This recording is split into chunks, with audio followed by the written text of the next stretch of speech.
Hello and welcome, ladies and gentlemen, to another round of Season 7 of the UK Sim Racing Community's Porsche Cup, as brought to you on the premier sim racing platform available only on PC, known as iRacing. And today marks round 3 as we continue the story of an all-new season of racing. And while rounds 1 and 2 at last time out Road Atlanta definitely set the tone for what is expected to be the most intense season of the Porsche Cup so far in the series history, and we continue today at the Circuit de Spa-Francorchamps here in Belgium for the first endurance race round of the season. This is a circuit that arguably needs no introduction given its legendary status since its arrival on the motorsporting scene in August of 1921, but as it's gone through multiple revisions and now stands at 102 years old almost, it is a circuit that has evolved over time. Originally a road race which saw our drivers charged away through the Ardennes forest on public roads all the way into local villages and townships, albeit perhaps not in the safest of fashions. Due to safety regulation and modernisation, this circuit has gradually been compacted into a 4.35 mile ride, absolutely packed with 19 corners with large corner variety, multiple straights and a whole host of technical sequences all in between. And when you put it all together, it's an absolutely brilliant package which continues to bring international racing series to its tarmac time and time again, year in, year out. And we recently of course did have the 24 Hours of Spa here at the Belgian circuit. Now of course that does mean with the recent 24 Hours of Spa that we do have a little bit of what is an emotional factor today for our drivers, given the fact that we did recently have the sad passing of Delano van Hoff, who passed away only a couple of weekends ago. But with that in mind, all our drivers will be fired up and charged, ready to race in his memory, and also looking to expand their championship campaigns. And as we get ready to go racing today, we welcome you on the live broadcast being brought to you only available on the official UKSimRacing YouTube channel. Indeed, if you're tuning in right now and you're not subscribed to the channel, then make sure you subscribe for future broadcasts and also the highlight reels which we're starting to produce, and plenty more content as 2023 goes on.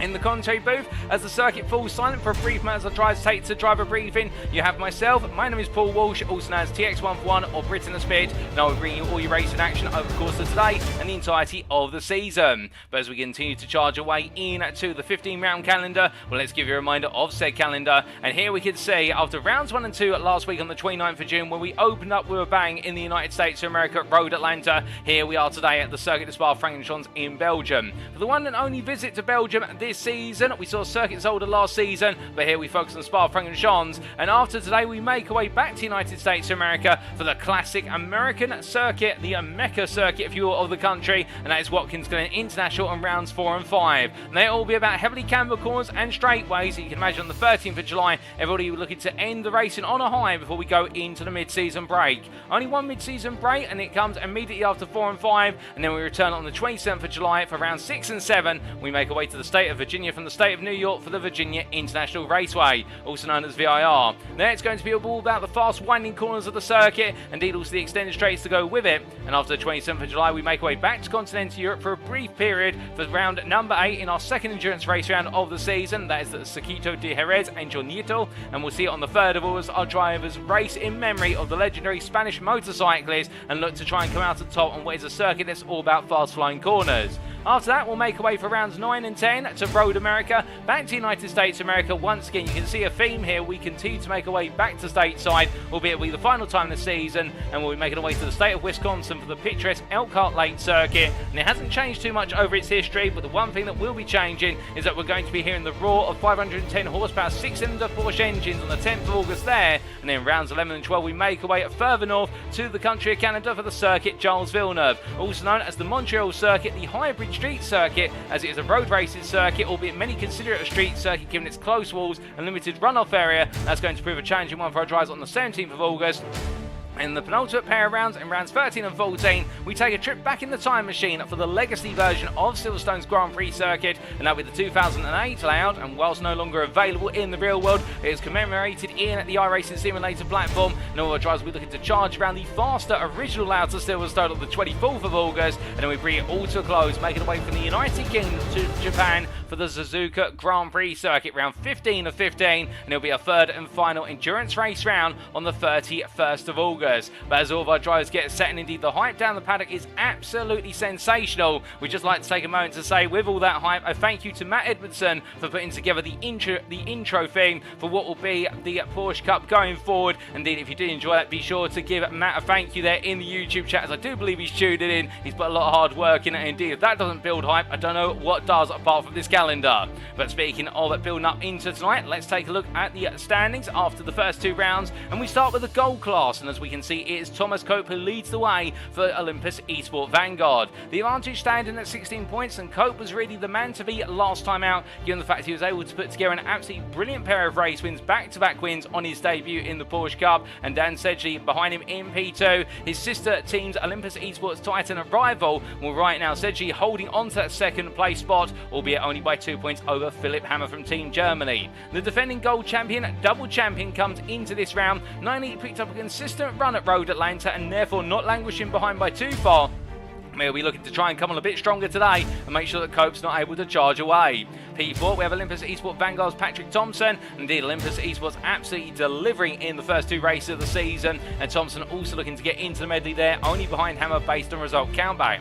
It's then Paul Busby at P5 there for Effect Simulations, the driver who made his car wider than most, and indeed has picked up the nickname of being the Yano Trulli of the Porsche Cup Series, albeit to be fair, his defensive driving in the feature race round last time out of Road Atlanta, you can understand with some brilliant defending there. Wasn't quite able to hold on to the win, but definitely showed everyone if you're behind him, you're going to have a tough time finding your way past him.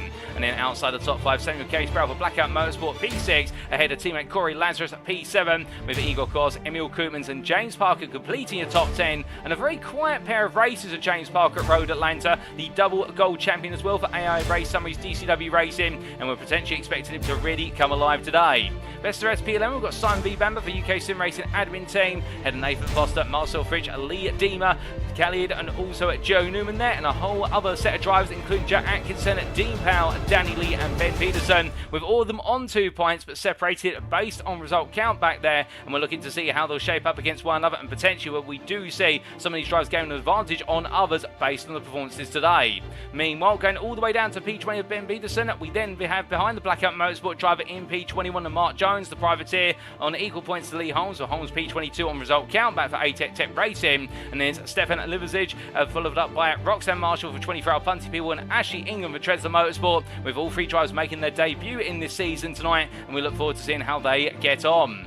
Now coming on to the silver class, meanwhile, we can see here the complexion is a little bit different. Jeremy DeBova leads the way only by an advantage of 8 points, but for DBR by McChange, he'll take that after what was an emphatic win in the feature race after a difficult sprint race at Road Atlanta, ahead of ATEC Tech Racing's Glenn Humberstone. Meanwhile, in the battle for P2, Wayne Bassett is not too far behind, only 3 points off of the top two for FR20 Sim Racing, with result countbacks in Chris Eddersford in P4 for UKSimRacing admin team. Eddersford looked to be the driver who had the pace last time out of Road Atlanta, but a couple of moments of inconsistency and mistakes cost him very dear, and he'll be looking to try and make sure those don't come back today, with Cameron Smith completing the top 5, the privateer on 14 points. Steve Hobbs holds on to P6 for FR20 Sim Racing on 13, Montclair Sean Dobie, Sean Cranley Swash and Adam Grooveson, and then we do have Jeremy Story completing the top 10 there for Top Gear Sim Racing on 7 points.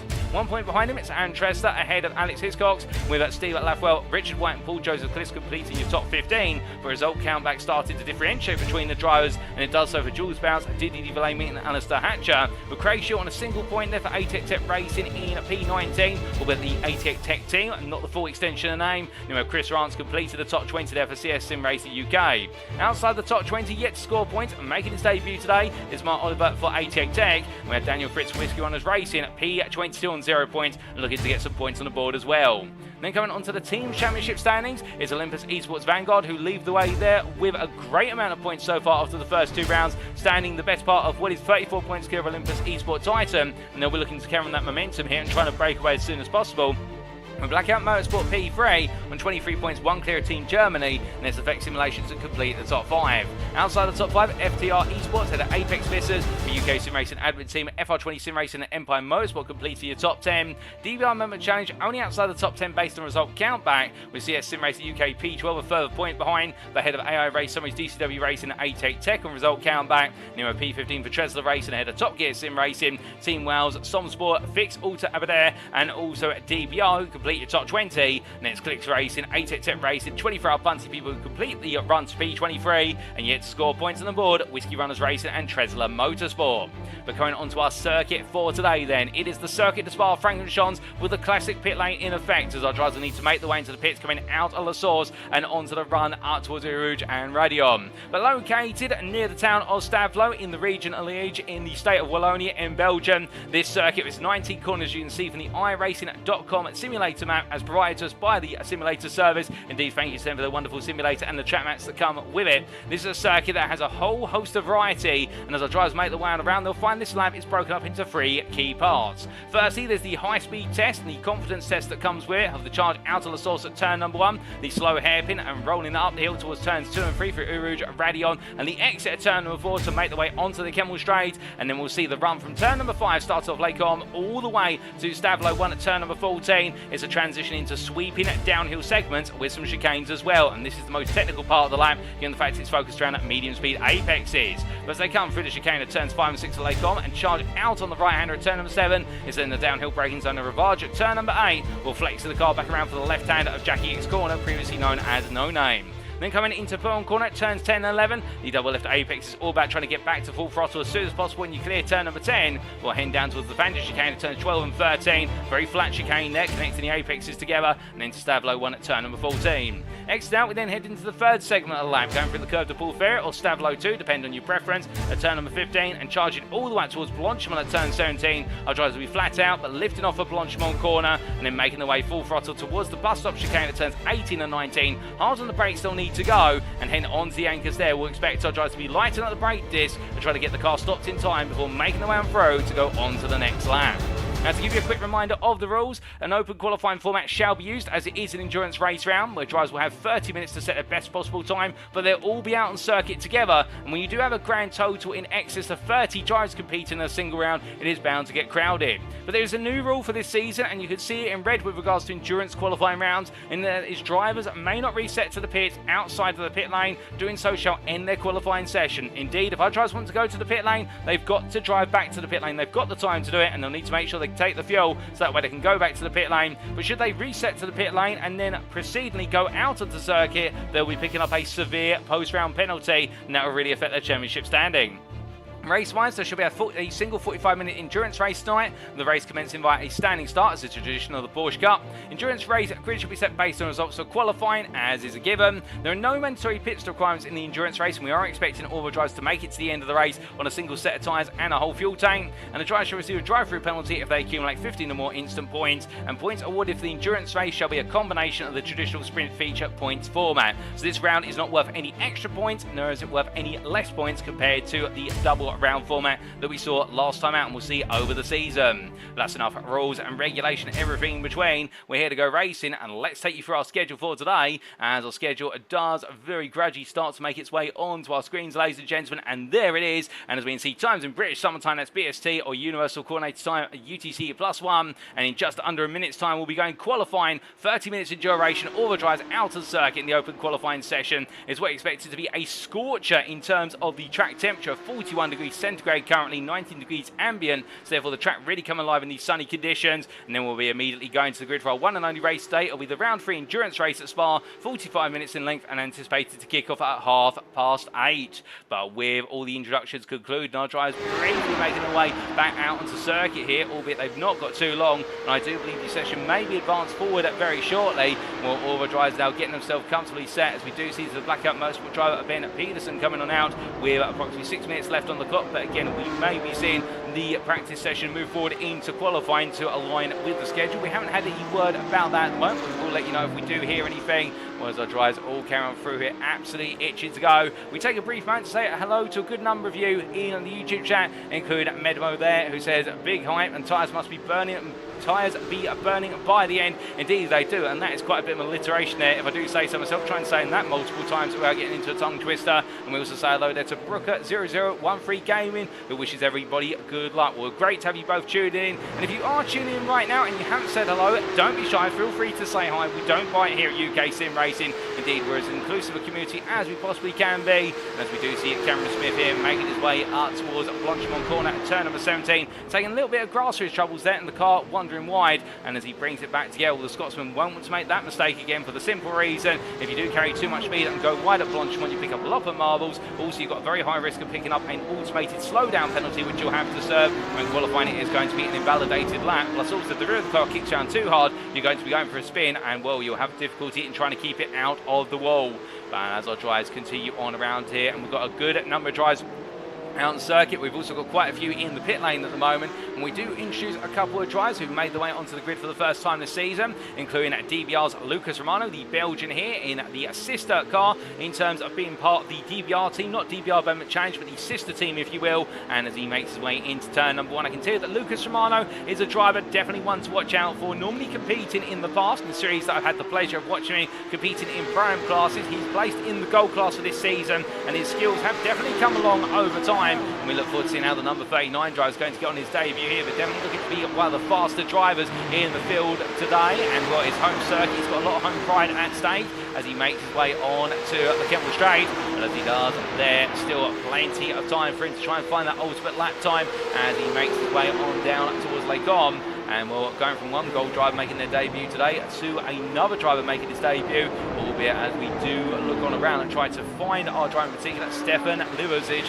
as we do see the Briton make his way up through Erugen Radion, and the privateer here in the number 33 heading on through it and down towards Lake Om, and the Briton charging here in a very similar livery, in fact, compared to the DBR machines, albeit the difference here, a very distinctive bright yellow car with the gold door number plate on it as well, and the Huskenveld sponsorship on the side, and therefore looking good as he makes way around. In fact, that's the Hoistingveld, I should say, not the Huskenveld. And not getting the branding right there. Let's get it right for the sponsors as he makes his way down towards the Rivage corner. But good luck on their respective debuts. They're just two of what is a grand total of, I believe, 5 drivers making their debut today, as I do double check my notes. We also do have Roxanne Marshall making her debut in the gold class, Roxanne Marshall being a favourite of the grid, and series organiser now having taken over from Matty Wild as at the end of season 6. We're very grateful, of course, to Matty for all the admin work he's put in and getting Porsche Cup to where it has got to at the end of season 6. He's taken over the UKSimRacing GT3 Leagues administration, and Marshall has stepped up to the task. But Marshall currently in the pit lane and parked up there. You can see the 24-hour Punty People car in the number 26, missing the previous round due to attending the real world 24 hours of Spa. So therefore, Marshall absolutely eager to go racing. I've done some real world research and walked around the circuit from what I gather, and therefore could that mean for the number 26 driver that she's going to be going for broke here? Well, we'll have to wait and see. But as she partners up with Sean Cranny Swash, the other 24-hour Punty People car, with Sean Cranny Swash, or Sean Swash as he'll appear on our timing tower. He's in the silver class, the Canadian, in the 117 car. So we look forward to seeing how they get on as a pair this season, the first time they're partnering together in a team. And as they make their way on around here, we also do need to introduce Mark Oliver and, well, the other silver driver here, as with the ATEC Tech car making its way on around in the number 923 machine and making his debut in the Porsche Cup hosted by UKSimRacing, as he comes on through there, the left-hand apex of West Blanchimont corner, getting himself comfortably set, but as he heads down towards the braking zone for the bus stop chicane. We're now all ready to go as we're only 2 minutes away from. We are going to let this practice session run the full duration, and as he comes on out, there's a slight delay to the program today, ladies and gentlemen, of approximately 6 minutes. I'm sure you won't mind when we do go into qualifying. Indeed, everybody itching right now to go into qualifying, I suspect. But we have introduced everybody who's a newcomer today. Of our 5 newcomers, we talked a little bit about Ashley England earlier, but I don't think we've actually seen them on circuit so far, and we will try to find them for you as soon as we can. But at the moment, I do not think they are out there. We do look forward to seeing them on circuit in due course. But now only 1.5 minutes away, if that, as we do say hello to Lars Devan, who's cheering on Effect Simulations, in particular cheering on Paul Busby, and also we do see there Luke Andrews 59, who's cheering on the FR20 Sim Racing drivers, and Luke Andrews, of course, a notorious name in the UK Sim Racing Porsche Cup as the silver class champion for season 6, and was a close showdown between himself and Roxanne Marshall, which went all the way to Magny Core, the season finale. But Andrews finding the way to stay at 1 step ahead, and we're very happy to have him tune in. We miss seeing you on the grid, Luke. Hopefully you will return in a future season, and we look forward to seeing you either defend your silver title or alternatively going for gold in the gold class, but still at the same time we're very happy to have you here, as we do also say hello to Craig Tillestone, who's cheering on the FR20 Sim Racing team tonight. And hello to you, Craig, as all the drivers now set and ready to go. And Jules Bounce here in the DBR machine from Belgium, will making his way on through. Had a bit of a mixed set of results last time out in the season opener at Road Atlanta, but I think we'll definitely be feeling as though today is where it's all going to be about potential improvement, as he comes through Stablo 1 into Stablo 2. And, well, again, the Belgian team of DBR and DBR member change, they have a little bit of extra pressure on them today. And, well, Jeremy DeBoer talked about in his post-round interview at Road Atlanta, in the fact it's home circuit, a circuit which they do enjoy, but with it being the home circuit, you want to do your best around here, and indeed you do not want to fall foul compared to the expectations that the home crowd will be expecting, where it's on the simulator or indeed in the real world. As all of our drivers are now made to go back into the pits, it's time for qualifying, ladies and gentlemen, the first open qualifying session of the season. And, well, how will our drivers get on after what will be 30 minutes of intense qualifying action? Well, as we do see everybody already making their way out of the pit lane, it's going to be a long charge. In fact, we looked at the blimp camera to give you a perspective of not just the long distance camera shot there, but everybody trying to squeeze the way on out. And as DDD blaming one of the first drivers to make the way out onto circuit, well, what can we expect in qualifying with it being an open session? Well, with this being an open session, it does mean the possibility of laps being impeded by other drivers, alternatively being compromised when you come close behind another driver, is one thing that all the drivers will be worried about to a degree. But thinking a bit more about positives rather than potential negatives here, you also do have the consideration of the fact that you may be able to gain a little bit of a slipstream, or a tow if you will, going on some of the extended straights. Now, what do we mean by this? To explain it for layman's terms, well, when you are racing out on the circuit, you can imagine if you're in a car by yourself, and indeed you do this on the motorway or any road you drive on, given your home country, you'll find yourself punching a hole in the air in front of you. Now, in motorsport, the idea is that when you're punching a huge hole in the air in front of you as a car, the car behind you, if one is within a certain amount of distance from your car, well, we like to refer to it as time, and normally within about 5/10 to a whole second of the car in front, that car will be able to benefit from the fact the car in front of it is creating a hole in the air, and that's what we call the slipstream, if you will, by the way it's slipping into the stream of punched open air that the car in front is being able to create. So put that together, that means the car behind will gain more because it's not experiencing as much air resistance, i.e. it's not being dragged by the air, it's not dragging as much air past it as the car in front of it, and therefore it can gain on the straights. And put that all together, and therefore on the Kemmel straight in particular, and also the run out of Stablo 2, which we're going to see Alex Hiscox here make his way through Stablo 2 very shortly in the run towards Blanchimont. We may see some drivers trying to capitalise on a tow of one another, but the challenge will be, particularly if you're a solo driver on this grid, so a privateer, finding a driver who you can work with who is not going to be too wary of the fact you might be trying to gain the tow of them. And the tow around here may be worth up to 2-3 tenths a lap, particularly on the Kemmel straight, because it can give you an extra 2 to 3 miles an hour by the time you come out of Radion and on to the braking zone for always Lake On. But as we briefly lose Alex Hiscox, and then he materialises from the ether, making his way through the bus stop chicane there and coming on to what will be his first flying lap. We're going to give our drivers 1 or 2 laps before we do ride on board for a reference lap. Of course, with what is the qualifying sessions of the sprint feature format, we only have 8 minutes and we normally have to jump on in. But right now, all of our drivers just trying to get tyre temperature and also brake temperature up, and therefore not necessarily having the right temperatures to be able to go full attack on a given lap. And one driver will know about that is Philipp Hammer, as he makes his way on down towards turns 18 and 19. Normally the driver who's able to deliver a provisional pole lap out of the box on cold tyres and cold brakes, relatively so, and as he goes on through the qualifying session, his lap times will absolutely skyrocket in terms of the pace on them. We saw that in Seasons 5 and Season 6, but he does of course have the competition this season of Olympus eSports, as we see Patrick Thompson making his way out of what is the pit lane there and deciding to go quite late into this session as he comes on through. As he does so, remember, our drivers do have the limitation on them today, which is they must come into the pits naturally. They cannot park out on circuit and decide to be towed to the pits, or reset to the pits as we like to refer to it in iRacing, and then therefore essentially cut down the time. They have to make a trip to the pits manually, as if it's in the real world. There's no magical teleportation in the real world of motorsport, and that rule is in effect here. And as we do see it, Patrick Thompson making his way in towards Lake On. All the drivers right now coming on through, we can see they're stacking up. There's a lot of drivers going on to their first laps. Thompson find himself in probably the worst possible place, to have to try and find himself some room. As meanwhile, we look to the other Olympus eSports Titan machine of what is Paul Joseph List, making its way on through there and coming through Rouge and Radion for the first time in anger in what is the number 92 machine as he charges his way down the silver class driver. And well, we can see it while our red cars, they're going a little bit slowly, not quite sure who that is. And at the moment, we'll try and get clarification when we can, but those first qualifying laps will be coming out soon. And on to the point which Medmo is making in the YouTube chat, we will see some teams in particular try and line up their cars together in order to be able to give themselves a slipstream, particularly down the Kemmel Straight, and that'll be towards the end of the qualifying session, I suspect, when the teams will have got their laps on the board in terms of whether the drivers have just been able to deliver the laps in clear air by themselves. That'll be the best possible lap they can get out of the car, and then they'll go for the slipstream assisted lap to try and capitalise a further 2-3 attempts on top of that. But as we do now look from where's Paul Joseph Clist to a little bit further around the field, where in particular we look to at Stefan Livsridge as he makes his way on to a flying lap here and he charges across within the classic pit lane. It does mean we do effectively start, I believe, the race a standing start at the old start finish line. But as our drivers make the way around coming out of the pit lane, meanwhile I believe that is Jack Atkinson.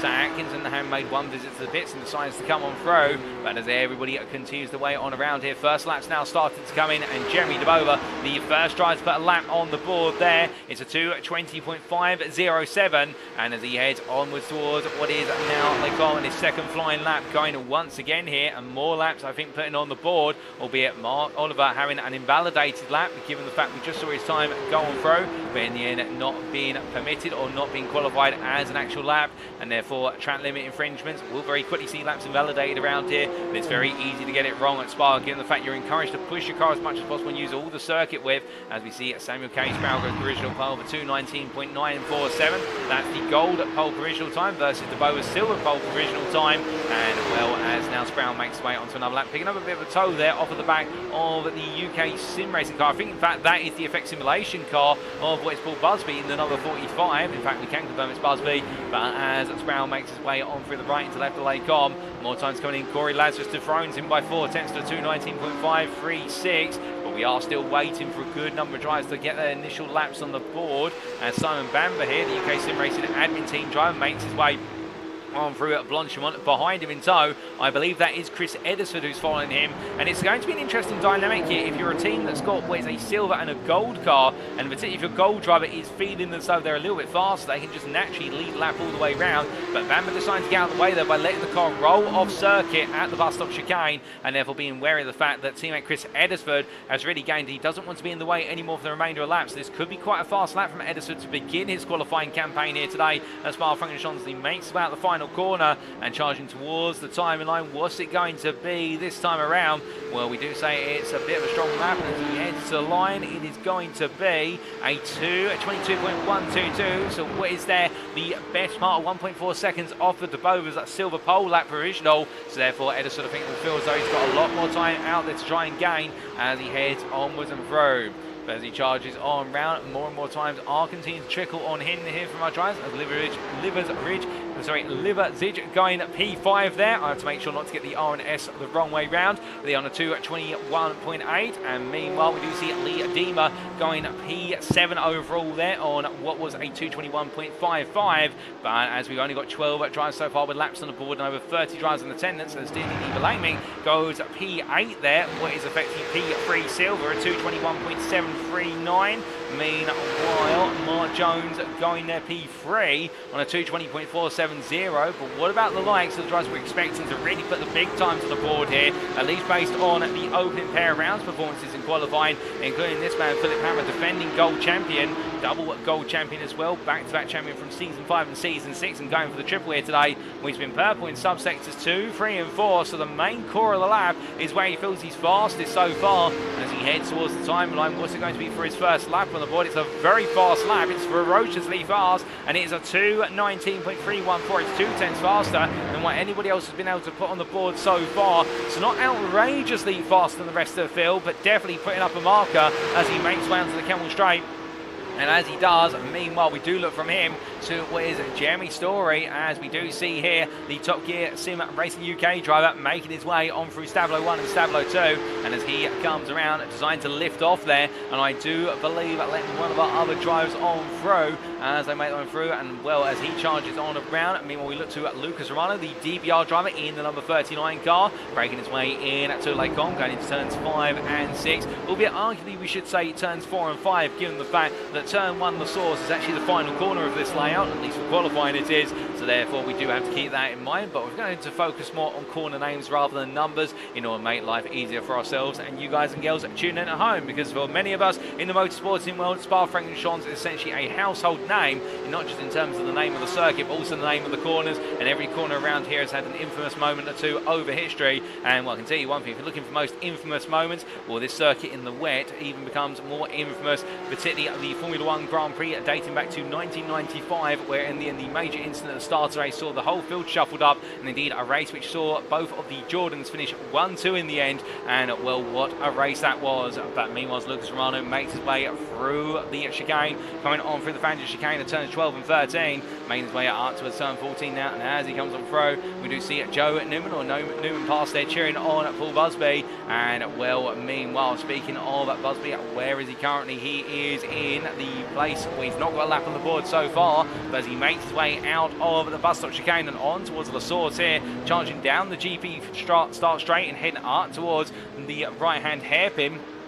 What's he going to be able to find here in terms of a lap? We have now got 25 laps on the board in terms of 25 drives with times allocated to them. We still do have the best part of 12 drives yet to set a time, if not more than that. So therefore, it is an absolutely packed field, it must be said. And as we do see the effect simulations drive across the line, he goes provisional pole. We're 2:19.282. He's left it quite late, but to be fair, to get his first lap on the board with 20 minutes to go, it's better late than never. And that is a lap now, which Hammer is going to have to respond to. And well, the gap between them only 300ths, but every 100th will prove pivotal in the battle for pole position. But meanwhile, we are still waiting for some lap times from the likes of Thomas Cope, current championship leader, as he makes his way there through Blanchimont. Wonderful camera angle there, gives you a sense of the speed as they pass the static camera in the curve at turn number 17. And as he makes his way up through the bus stop chicane, going on through right into left here, and next in out, well, for Cope, it's all now going to be about trying to find a way to respond, albeit no lap on the board at the moment, so he may be still trying to sight his laps in, and this can be a key thing in these extended qualifying sessions. The fact that if drivers feel confident, they may spend a lot of time just putting in lap after lap, burning the fuel out of the car, seeing where all the lap times being gained, how much rubber's down the circuit, and then they'll unleash it when they've got the clear track. But as we do see Cope crossing the line, what's it going to be this time around? It's only P27 at 2:25.502, but I think now he may be going onto a fast lap as he charges his way through Rouge and Radion and onwards to go. But as he heads on down the Kemmel Straight, meanwhile we get ready to ride on board with a driver for a lap. And in particular, I do believe that today we are going to be getting on board with Jack Atkinson as he comes on through La Source to complete his lap. As he comes on around, where it is going to be a pull over to the pits, in fact, for Atkinson. So therefore, we're not going to get on board with him, but instead we may be getting on board with one of our other drivers who's towards the end of the lap currently. And I think we will be getting on board. In fact, from current pole sitter, it will be Paul Busby, the effect simulations driver, making his way on through the Blanchimont corner right now as he charges on through there, trying to go faster and faster. As meanwhile, I look out my commentary booth window, and Khalid Ramadan is coming across the timeline, yet to get a lap on the board. Where will he go in the gold class? He goes at P7 there, only 9/10 of the Busby pole lap. So therefore, right now, everybody starting to come into the frame of mind. But meanwhile, as we do look to the original pole sitter, as he comes down towards La Source there, with a 606 car, the Blackout Motorsport car, making its way into the braking zone. I believe that is Ben Peterson. Well, right now, Busby, I think, will feel as though he's got plenty of space to operate with. But is he making his way into the pit lane? I believe he may be. In fact, we're not going to get a lap on board with him. Instead, we're going to have to try and get a lap on board with another one of the drivers. In fact, it'll be Steve Hobbs who provides us with a lap as he makes his way onwards towards Rouge and Radion. So going through the opening corners, then left into right here. It's all about holding the throttle in, going through the corners, through Radion and in Civ gear, charging all the way onto the Kemmel Straight. Absolutely confident and brazen there in his approach. But that's Hobbs in his finest as he makes his way down towards Lake On. Now getting ready to break his way in to the chicane, braking at the start of the entry curve on the left-hand side, down to third gear, and connect the two apexes together in a straight line, and keep the car to left here for the right-hander that completes the chicane sequence, and now heading onwards towards Rivage. Powering out to the corner, going up to fourth gear, or braking nice and in fact going up to fifth briefly, and then downshifting all the way to second gear. I think that was an upshift that wasn't necessary in actuality, but still Hobbs deciding to go for it, and as he makes his way on through and up into X corner, here it's about just lifting off the throttle and keeping the car nice and tight to the apex, and then getting back on the power as soon as you connect to the curb, and making his way down towards Bull on here. Brake nice and late, brake around the 50-meter board, drop a gear, chuck the car in, build up the throttle, build it up, and then full throttle all the way round, coming on down through the second part of Bull and up towards the Fangio chicane. Now getting ready to brake here, brings the car over to the left-hand side and onto the anchors there, about 100 metres from corner apex. You see two sweeping corners here, the right into left, third gear as he makes his way into left-hander, and he used plenty of the runoff area there before braking his way into Stablo 1. Braking about 75 metres from corner apex, one of the lowest speed corners on the circuit in the middle section. Now going in to Stablo 2 on the curve to Paul Ferrier, making his way on out there, and as long as they keep two wheels on that exit curve, they are within track limits as they make the way on through. Now full out flat throttle as he makes his way up towards Blanchimont, charging up into sixth gear and getting ready for left-hander, lifting off the throttle here as he chucks the car in, or does he? He does, just very briefly, a tiny lift, but for the most part committed. And now braking his way into the bus stop chicane. We see a driver getting well out of the way. Hobbs braking 150 metres from corner apex down to second gear, and as he makes his way up through the left-hander, one more corner remains in the form of La Source, but goes a little bit too far on the exit curve there, and power oversteer creeping in with the rear right tyre wasn't able to grip up compared to the rear left, and braking in to the final corner all the way down the gearbox to second gear, and coming on through, getting on the pound nice and early, letting the preload differential of the car rotate it on through and heading to the line, which has been an aggressive lap from Hobbs. But what's it going to be as he crossed the line? Currently P21. Does he find a way to improve? No, he does not. He's very close, but as he makes his way up the hill right now for Hobbs, he's going to have to look to go again as we say hello to Nathan Willoughby there in the YouTube chat. Good evening to you, Nathan. It's glad to see you tuning in and cheering on Paul Busby and saying Busby at Spa is THTH. I'm not quite sure what THTH stands for. You might have to inform me there, but it's great to see you tuning in, and I hope you're doing well. But as we see Hobbs now making his way onto another lap and deciding to go again as he comes on through. Well, meanwhile, getting in fact a bit wrong there does Hobbs, and taking a bit of the scenic route to cut across the Lake Holmes chicane, and that will be an invalidated lap, but I think you'll be very aware of that. Meanwhile, going up to P6 overall and in the gold class, Emil Koopmans as we move into the second half of this qualifying session. Now, Koopmans, to be fair, a driver for Apex Missus who definitely is looking to pick up his first podium of the season here today. We do know he's a driver who has got race leading pace under his fingertips. The only problem with Koopmans is, and this is the truth about the 911 car, an appropriate door number for the machinery he's racing in, is just that he seems to have absolutely terrible luck. Whenever he is battling for a podium, or alternatively he is in a podium spot or even in the lead, bad luck will before him, or a mistake will suddenly occur and it will take him out of the run. And for season 7, Koopman's target is to try and make sure those mistakes do not keep creeping on in, and in doing so, will he be able to potentially put a charge in for the championship crown come the end of it? Well, we look forward to seeing him do so, given the fact he is a favourite down there, and right now making his way on through down towards the Avengers chicane, heading towards 12 and 13, and this lap looking quite aggressive. You can see the body language of the car there, already making it point from corner to corner and on the offensive as he comes off the brakes onto the throttle there, coming out of the chicane, and now making his way in to Stablo 1. Now through the right-hander and upwards towards Stablo 2 he goes, and as he does all the way through, and it does look very smooth there. And that's the thing, fast laps in these Porsche Cup cars are smooth laps typically. They may not be overly aggressive, the car's not necessarily jerking around left, right and centre all the time, but when it's smooth, it's quick, and the less effort you have to put in terms of pointing the car in the right direction, the better. Indeed, it also saves the tyres in the race as Koopmans then misses apex at Blanchimont, goes a bit deep, and that may be a compromised lap. As meanwhile, coming into the braking zone, we have seen off camera on our timing sheet Mark Oliver going P32, and what is effectively in the silver class, P11 in silver, and now the best part of 700ths of a Jules bounce his next target. But meanwhile, as we do look to Koopmans here as he heads towards La Source and gets ready to go into the end of the lap and on to the next one. But this lap definitely has been a preparatory lap, and I think for him now he's going to focus on it, going charging in. In fact, he decides to make his way into the pit lane and, well, decided to put some more fuel in the car, perhaps also a new set of boots in terms of tyres, and we'll have to wait and see what he's able to do in the final 10 minutes of of this qualifying session.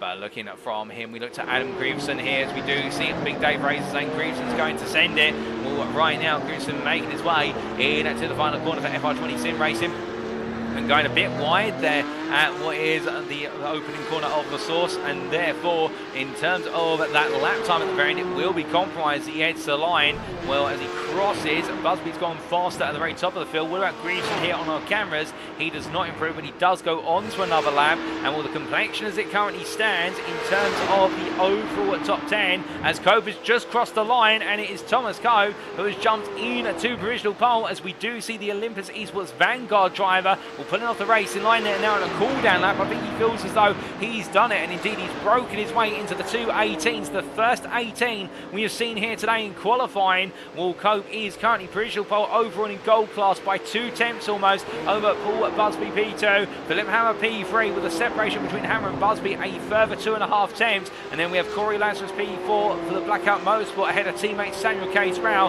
They complete your overall top 5 and the gold top 5 with Eagle Cos behind, James Parker P7, Emil Coutens P8, Lucas Romano P9 in his debut, and Daniel Sedgley completing the top 10. And meanwhile in the silver class on home territory, currently in the pit lane, where it is DBR by challenge, is Jeremy Debova, who is currently silver pole by an advantage of what stands, I believe, of 6 tenths versus Chris Rance, as Rance in the flaming red machine, the red and black machine, making his way on around right now, and Rance second in silver, P21 overall ahead of Adam Grieveson, who completes the silver top 3, and it's Glenn Humberstone and Mark Oliver behind, and Oliver on his debut here today, P24, currently definitely enjoying a good qualifying session with 10 minutes remaining.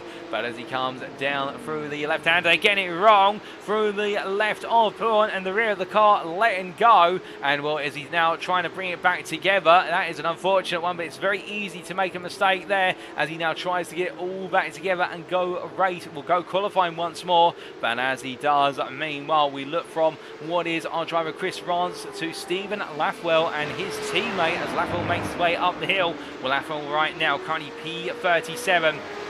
And effectively, in what is the second slice lap time at the moment, the only driver slower than him is Richard White. But I do believe Richard White currently in the pit lane, and we've had Ben Peterson, who has not been able to get a lap on the board. Will Peterson in P39, I wonder if he's potentially fallen foul of the tow to the pits rule, whereby our drivers are not permitted to tow to the pits unless there's an issue with the car. But we'll have to wait and see with regards to that. But right now, the gold driver Peterson will be starting at P39, and that is going to be a difficult place to start from. Will be overtaking is highly possible around here, but at the same time, ideally, you want to be a bit further up the order if you can, because battling your way on through, even though you've got 45 minutes of racing available, is going to be a hard full slog at that. But as we do see Lathwell continuing his way, he's currently 6 tenths off the next driver, Paul Joseph Bliss, and still, I think, just trying to get to terms with the car around here at Spartan, trying to find the lap time as he heads on through. Meanwhile, we do look from him to what is Deardy D. Valaming making his way on around now, and as he heads in towards will be at Boom Corner himself through the double left in the number 7 car. Everything in his mind right now in terms of just trying to keep things together and push on with regards to lap time, and coming on down towards what is the Fangers chicane. Well, for Laming, it is currently a P8 on the cards in the silver class, and his target will be to try and improve by at least 2 attempts to get an advantage over Steve Hobbs to take P7 off of the FR20 Sim Racing driver. But this is where, as we get into the late stages of the qualifying, now the pressure starts to build up as everybody will be worried about trying to get those ultimate lap times on the board, and Vlamic just one of many here who's trying to improve in that late stage. But as he comes on around and up towards the Longchamp chicane, meanwhile we do look from him to Danny Lee, or Daniel Lee as he's also known, and more the privateer here in the 188 car, making his debut in the Porsche Cup hosted by UKSimRacing as of the opening 2 rounds of the season. Normally we've seen him in GT3 class racing, but deciding to go for something different and getting himself acclimatised with the car and really trying to build up momentum here today. Currently P17, albeit 1.6 seconds off of Thomas Cope's original pole time, but look at the gap to Atkinson and Jones in particular, only half a tenth, if that, between them. And that goes to show you the closeness of the class indeed to Sedgley. P10 is only 3 tenths, if that. So therefore, it will only take a slight improvement in the lap, and we could see any of these drivers of Lee, Atkinson, Jones, Bamber or Thompson or Fritsch jump ahead of Dan Sedgley in the battle for P10, P11 and find themselves inside that top 10 by default. But as we look to Lee making his way across the timeline here, is he going to be able to improve this time around? He improved in subsectors 2 and 5, but as he crossed the line, it is indeed, it's a P10 there for Lee. He goes into P10 with 2:20.171, so therefore leaving it late in the day is starting to see that improvement. But meanwhile, making his way on an outlap here, his current provisional pole sitter Thomas Cope. Paul Busby in the pit lane at the moment, deciding to wait there, and I think just letting the car be serviced. But I wonder if he will make his way back out there, as meanwhile Cope coming on through the double right of Stablo 1 and Stablo 2, and as he heads onwards towards the Blanchimont left-hander right now, I think for Cope here, he's just going out. There's an insurance policy, perhaps to work with some of his teammates to help them move a bit further up the order, given the fact that Cope right now is looking a bit vulnerable, given his next closest teammate is essentially in P11, at least with regards to the team and the sister team of Olympus eSport Vanguard and Olympus eSport Titan. I think they'll want their drivers to be a little bit further up the order in order to give themselves potential coverage. But as he makes his way towards the end of his outlap, meanwhile, Dean Powell goes up to P20 down to 2:20.893 off camera, but here is Powell on your camera screen right now in the white, blue and pink machine, and coming out of the pit lane there, well, I do believe that was Cameron Smith, the Scotsman, staying on the inside and the run down the Kemmel Straight as they do, and he charges on down. Well, another thing to note is the fact that into the pit lane currently is James Parker, and as he parks up then lets the car be serviced, double champion of course, and looking to try and make it 3 championships in a long succession. Right now Parker currently parked up in P4 provisional, so Parker definitely looking to try and raise the game compared to Road Atlanta last time, where he's battling to be just inside the top 10, but we look forward to seeing how he can progress. As meanwhile Philipp Hammer goes out of the pit lane for what will be his final qualifying laps of the session here, and making his way on through. Well, as he builds up the speed, meanwhile Steve Hobbs has just crossed the timeline. He goes up to P22 overall, what is P2 in the silver class on a 2:21.051, but he is still half a second of a Jeremy DeBoer's pole time in the silver class, so therefore it does look as though nobody quite able to take a candle to the light that's being shone by Jeremy DeBoer. But meanwhile, as Hammer makes his way up through Lake Om and almost towards Rivage, right now the Team Germany driver with the Bolts Motorsport machine making his way down towards the long right hand, the very challenging right hand, which seems to take an eternity, but we can get back to full throttle, given it's an off-camera downhill corner which sweeps on around. Well, right now Hammer 9, he needs to put in a bit more if he wants to dethrone Cope, or at least be on the front row of the grid, with Busby only 300ths faster, if that. But as he makes his way on through and gets ready to go on to lap, meanwhile we do look to Mark Jones, as Jones heading on around here in the number 44 car, and I do believe in fact it was Jones who only moments ago was steering clear down the Kemmel Straight as he heads up towards the bus stop chicane. Well, right now currently P16 overall and in gold class, and I think Finn has a bit more time out there, given the fact he's not safe from Atkinson. The gap between the two of them only stand at 19 thousandths, and well, then putting into the figure that Bamber is only a 10th up the road in terms of relative time on that qualifying lap. And now for Willis Jones, there's a golden opportunity here to make some major gains. But meanwhile, speaking of trying to make gains, here comes Adam Grierson for FR20SimRacing, and as he crosses the timing line, currently P24, he goes P19, and he gets to an attempt for Jeremy DeBoer's pole time there in the silver class. So could we see a late exchange for silver pole, as Grierson are really now lighting up the timing screens and trying to go even faster. Meanwhile at the front of the field, Corey Lazarus has gone P4 with what is Dan Sedgley moving up to P9. Paul Busby in the pit lane, he's not going back out again. In fact, now if he goes out, he won't have time to put a lap in. Hammer is getting ready to go on to a lap, and as Hammer comes on around here, we will be riding on board with the gold class driver for a reference to that very shortly. It's been some time since we rode on board for one, as he makes his way in towards one is La Source as he comes on through. Will make his way through the right hand there, and onwards he is towards turn number 1. We jump on board with him now as he makes his way onto what will be his penultimate flying lap. So building up the speed here and heading into Aruja and Bradion, he'll be using all the whip he can as he goes into the right hand, fully committed as he charges up the hill at 148 miles an hour on corner apex, and now exiting at Radion onto the Kemmel Straight. Now letting the car open up on the throttle here, heading to an excess of 160 miles an hour, and by the time he gets to the braking zone at 4 Lake Om, it will be 163 miles an hour. He breaks down from coming down the gears to third gear, bringing it between the two apexes and then keeping it over to the left, or setting up the right hand of the complete Lacombe, and now coming out using all the exit curve there, or heading in towards Rivage. Now braking as late as he can dare to do so, but you notice as he drops it down second gear, V-shape approach, as he then returns the throttle very gradually and incrementally goes back to full throttle and now into X corner, taking plenty of apex curve and return to full throttle there as the car slides off the curb. The off-camber nature of the left-hander also setting him up for a run as he now heads into Puon. Downhill through left-hander, drops the gear to fourth at the 50-metre board as his braking zone, and as he comes on down and around up towards the right-left combination of Fangio chicane he goes, brings the car over to the left here, braking from 145 all the way down to a corner apex, what is a 77-mile-an-hour apex, and into left-hander goes a little bit deep there for the right, however, you'll notice the car just sliding loose a little bit, and that's cost Hammer about a mile an hour in the approach, but as he comes into Stablo 1, he's splitted hairs at this point, but it's those fine hairs which make the difference between pole or being second on the grid, and as he makes way through Stablo 2, misses his apex, the car lets go, and for Philipp Hammer, it's a compromise lap, and I think that will be the end of his run to try and take pole position unless there is overtime effect in this qualifying session, but I don't think there is, and Hammer calling it down now, knowing that is a missed opportunity. He pushed it as hard as he possibly could, but just turned in slightly too late for Stablo 2, and immediately you could see there in the fact he tried to get the car on around, but it was only going to understeer away, and as he caught the car on exit, it wasn't to be. So Hammer, I do not think will be improving from the second row of the grid, but Cope right now is out then going on to a lap. And as he does so, we'll try to improve him more to raise the bar. Busby in the pit lane and decide to not go out there again. But again, it is fine margins around here, which are the difference between pole and the rest of the field.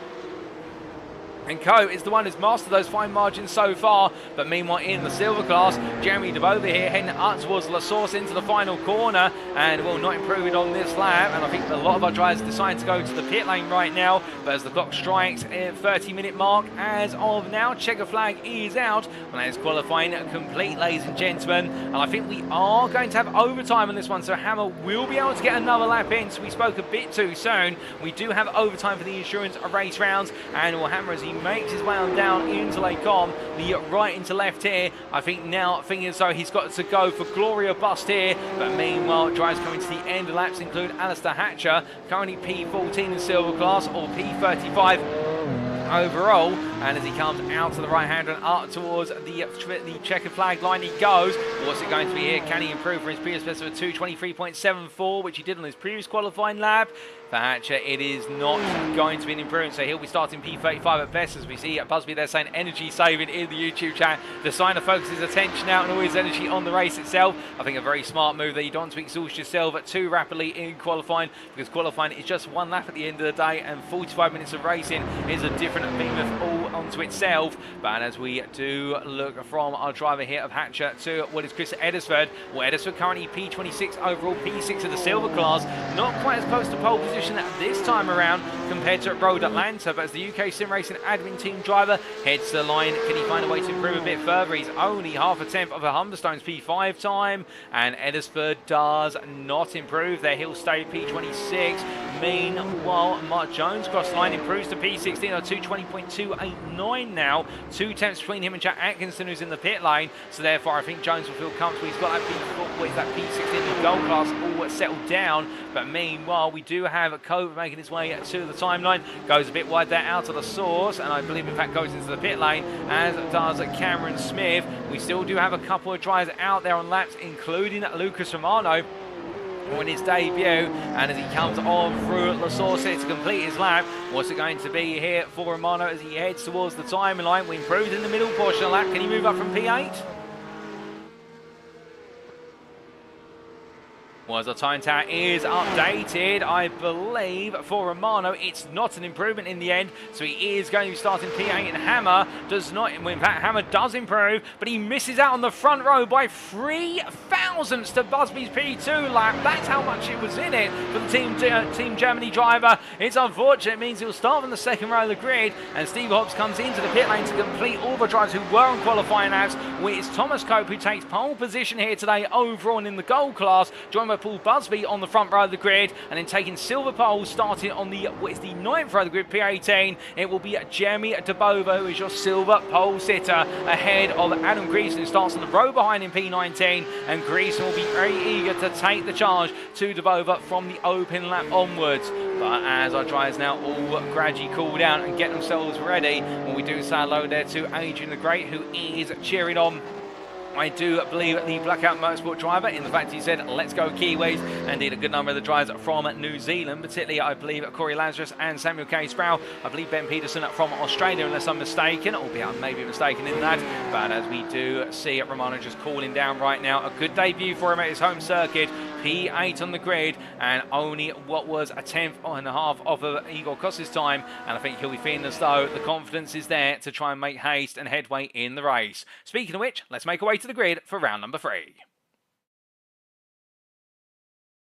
So as we sit in the warm-up session at the moment, and I believe very shortly we will be making that transition over to what is the race. We do have a brief moment, ladies and gentlemen, just to take a breather, and for all the drivers here to get themselves comfortably set before they go racing. And well, as they do, I believe at this one it also gives our drivers an opportunity to be able to switch to their race strategies. And well, as we do now have that breather, we'd like to take a moment to tell you that if you have been enjoying the racing so far, indeed you've been following the racing at UKSimRacing for some time, and if you ever wondered how you can support UKSimRacing, did you know there's a quick way to do so via our affiliates? For we at UKSimRacing are affiliated with multiple sim racing and real-world motorsport companies, including Swello Meta Sim Racing Coaching, Race Anywhere and Demon Tweaks. And if you do head to our website, that's uksimracing.co.uk today, that website appearing on the screen right now, you'll notice in the top right corner of the screen there is a link to our official Discord. Now, why would you want to join our Discord? Well, first and foremost, if you ever want to compete in any of our series, it's a mandatory requirement for you to be part of the Discord. But secondly, on our Discord, exclusive to only the UK Sim Racing Discord, some of our affiliates provide discount codes. And if you do make use of one of those codes as part of our purchase for one of our affiliates, well, you're a winner as a consumer. For the simple reason it means you get a discounted purchase, but we at UK Sim Racing and the whole community are also winners because we get a kickback from your purchase. But as we are a non-profit organisation, we fund every penny that is earned through affiliate purchase back into the community for future series, including future renditions of the GT3 League and Porsche Cup, and plenty more that we've got planned for 2023 and onwards. So do remember, a little purchase can go a long way in supporting UK Sim Racing, and I can tell you one thing that can go a very long way right now, that is a calm and composed driver when they do go racing at Spa-Francorchamps. And indeed we are now only 3 minutes away from going racing here for our first endurance race round of the season. And this warm-up session, this 5-minute warm-up session, gives us an opportunity to see all the cars out on circuit and ready to go racing. As we do look to Calais de Grand-Badan's car from Somsport, and great to see it making its way on around there. I believe the driver from Somalia making his way on around, and as he heads out of turn number 15 and up towards 16, 17, as the traditional corner numbers would go ahead and up towards Blanchimont is all set and ready to go. And we're very happy to see you there, Adrian, saying you'll be back racing next season in the GT3 League. And well, we're happy to hear that, and we look forward to seeing you back, and we're glad to have you tuning in today. But place your bets, ladies and gentlemen, as you tune in right now live on the UK Sim Racing YouTube channel. Who is going to be taking the win here today? In the gold class, will it be Cope, who continues a streak of wins to make it 3 wins on a bounce, or will we see another name such as Paul Busby, alternatively Philipp Hammer, take the win in the gold class? And in the silver class, the pressure is on the home champion of what is Jeremy Dubova, home champion in terms of the fact he'll be championing the cause for the Belgian drivers out there. But can he hold on ahead of Adam Greason, who qualified right behind him on the grid, barely anything between them? Or could we see some other drivers factor into that battle, including Steve Hobbs, who made late gains in qualifying for FR20 Sim Racing, and also the likes of what is Chris Rance, who by no means least was off the pace. Indeed, the CS Sim Racing UK driver right up there in the early stages of qualifying, and I think he will also feel as though he's got a major opportunity here to be able to deliver well. But as they make the way on around here, we are only now 1.5 minutes off. And what a little bit about the Belgian circuit. We talked earlier about the fact it used to run all the way through the Ardennes Forest and indeed run its way on public roads. The circuit originally, in terms of its length, spanned to 15 miles, and well, it was shortened due to a number of safety concerns indeed.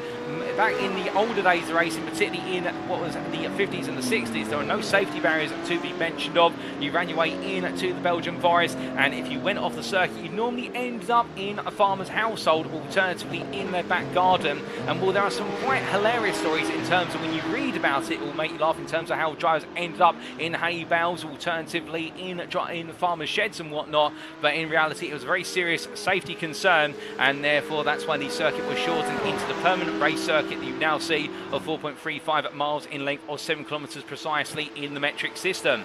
Of course, this circuit continues to see pioneering efforts in the name of safety brought to it, albeit we have had, unfortunately, over the last couple of years, a couple of fatalities, particularly with the most recent event, but also previously with, I do believe, Anthony Herbert losing his life here at this circuit a couple of years ago. But still, in the name of motorsport, we look to remember him here at Spa today, and as the drivers make the way around, it is a bit of an emotional moment at Spa. Indeed, racing here, whether it's on the simulator or in the real world, it's considered to be quite an emotional experience in an outright nature. But as Hobbs makes his way on around, and we look briefly to Richard White, right now they'll look to try and tuck those emotions away, getting themselves geared up on energy, because the checker flag is out on the final warm-up, ladies and gentlemen, and now we head to the grid for 45 minutes of racing action.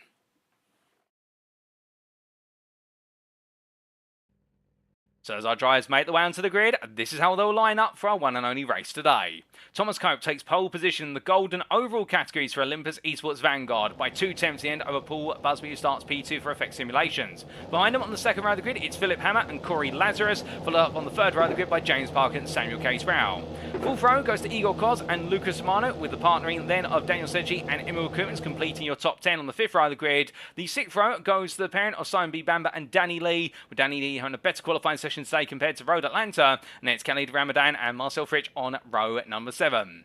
Row 8 goes to Patrick Thompson and Mark Jones, with Jack Atkinson and Jeremy DeBoer completing your 9th row. Jeremy DeBoer, your silver pole sitter, P18 on the grid, and then we have completing our top 20 on row number 10, Adam Greaveson and Roxanne Marshall. On row at number 11, Chris Rance and Stephen Liveridge, followed up by Dean Powell and Steve Hobbs. But as most of the field is in place right now, it's row number 12, and on row 13, it's Glenn Humberstone and Chris Eddersford. But the grid is set, ladies and gentlemen. We await the lights. 1 red light, 2 red lights, 3 red lights, 4 red lights, 5 red lights. And it's lights out and away we go for the third race of the season here as Thomas Cope looks to get a good start in the run up the hill towards turn number 1 as he heads into a region radio. Meanwhile, look at Hammer trying to go around the outside immediately versus Busby. Get the bell launch, the car's gone round as there's contact there with James Parker. Hammer comes sliding back onto the circuit. He gets the car back together, but meanwhile Marshall's into the wall there, and it's tragedy for a number of drivers now as they make the way up to speed, albeit everyone trying to tiptoe their way around the scene of the incident. I believe we do have what is there, one of the Olympus eSports cars going round, but whilst it's all gone wrong towards the back of the field, meanwhile we look to Thomas Cope as Ben Peterson's had a very slow start, and I believe he's registered as P1, but he is at the back of the field in fact, so therefore it is Cope who leads this race, do not be mistaken, as he makes his way down towards the large corner ahead of Paul Busby. Samuel Case-Brown P3, well, there's quite the battle behind us. Meanwhile we do see that Khalid Ramadan looking for the move up the inside of Simon B. Bamba.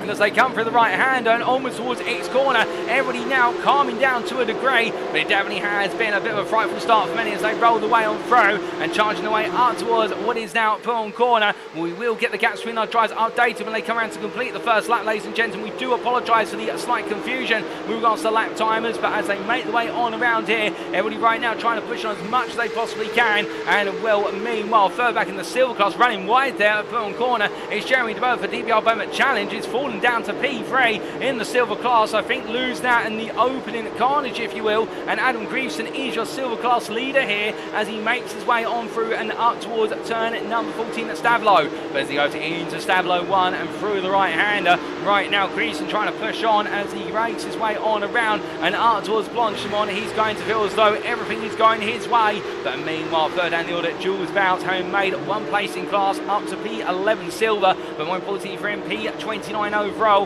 heading on around there and onwards towards Blanchimont Court, and all the drivers now charging on through. We've got a car around, in fact a car into the wall there, and well, not quite sure who was into the wall. I do believe that might have been, I think it's Daniel Lee or Steve Hobbs. It's Steve Hobbs in fact, but Bounce is going to look for the move on the inside here versus where's Alistair Hatcher. Side by side they go for P9 in the silver class, still too wide as they break the way on down into the bus stop chicane, and it's going to be Hatcher who defends in earnest here as they clear the corner as they come at the right hand and onwards towards the left. Will now Hatcher holds on through. But meanwhile, after one lap of racing, it is Thomas Cope who leads this race ahead of Paul Busby at P2, followed by Samuel Case-Brown P3. Then we have Corey Lazarus P4, ahead of Lucas Mano P5, followed up by Igor Kloss P6, Emil Koopmans P7, Simon Bandler P8, followed by Kelly Ramadan P9, and then we do have Daniel Lee who completes your top 10. All the places are out by one position at the moment due to a time and tower error. That will be fixed when Ben Peterson comes around to complete his first lap of racing. And as our drives charge away onto the next lap,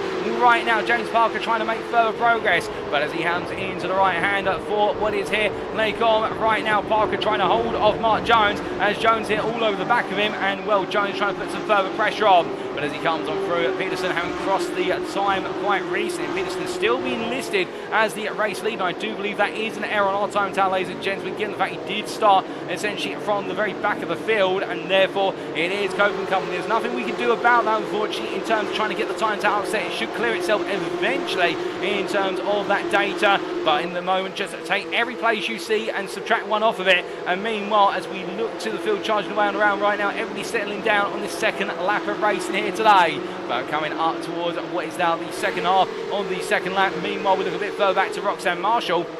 And Marshall having a difficult start to this race as well, with many. And in fact, it was Marshall into the wall on the exit already on, and we'll down to P20 at the 24-hour punch. People driver definitely having a difficult inauguration into the gold class, as she looks to move here on the inside of teammate Sean Cranley Swash and gets it done. And now up towards P26, the 24-hour punty people driver making further headway and trying to now find the next gold driver, who is Lee Deemer up in P22. The best part of 4 places up the road, and there's more silver drivers still to be cleared. But as they make progress, meanwhile, we look to Khaled Ramadan, P9, and really one of the biggest gainers out of everything at the start of this race in terms of the SomSport driver making headway. He's got Daniel Lee right behind him, and Lee looking for the move here on the Smiley as the Briton goes for the move, but he can't quite find it. But meanwhile, Ramadan goes a bit deep and gets the car stopped just in time, but a compromise line there as he tries to shake the car back into a straight line. Meanwhile, Lee taking evasive manoeuvres around the outside, and Parker also looking to get involved. It's going to be Lee on the right of your picture, it's going to be Ramadan in the centre of your picture, and as they come into the braking zone, well, Ramadan looking vulnerable here for a two-way pass as Parker and Jones now go side by side.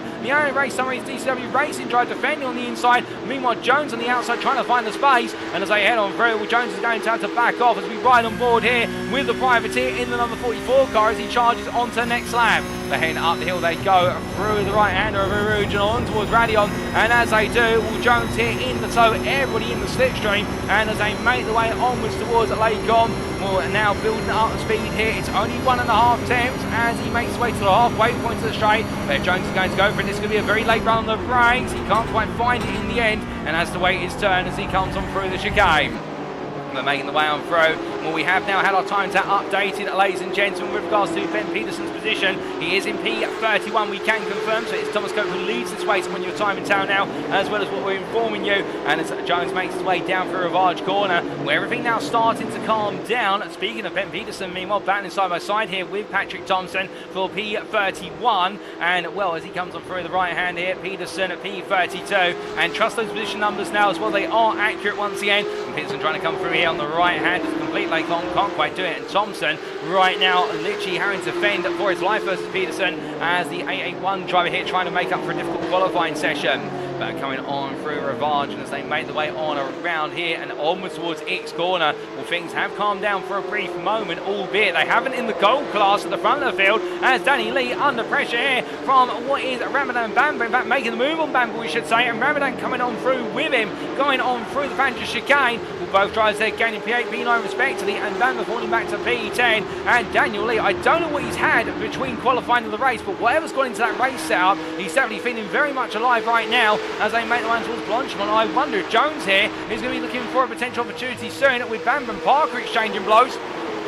With Parker there, hands are falling behind as they make the way onwards towards what is there, the bus stop chicane. But as they charge the way around and upwards towards the next braking zone, these drivers right now all trying to do everything they can. As meanwhile, we do see that, I believe that is Jones going the long way about the corner, and then Chris Rance coming on through along with Jeremy DeBova. And Rance now is your silver class leader. We have had Grieveson fall out of the lead of the class. We're not quite sure how that's happened. Rance has got some damage on the front of the car. We can definitely tell you that. You see the front bumper crumpled in on the centre panel, and as he makes his way on through, we do have an opportunity very shortly to take a look back at what what happened on the opening lap at the race start, albeit not quite yet with Bamber and Parker fighting as they make the way up the hill for Region Rally on this time, as they charge the way on up here on lap number 4, and we are keeping track of laps there, so that way you've got a good reference to where we are in the race, albeit these are time-bound races, not lap-bound, and as they make the way onto the Campbell Straight here, we'll look at this, it's going to be a three-way fight, it's going to be Parker who puts himself in the middle, Bamber on the right of your picture, and meanwhile, it's going to be Atkinson on the left, and Atkinson comes on through, he takes one, he takes two, and Jack Atkinson makes it down as the UKSimRacing admin team driver moves up into P10,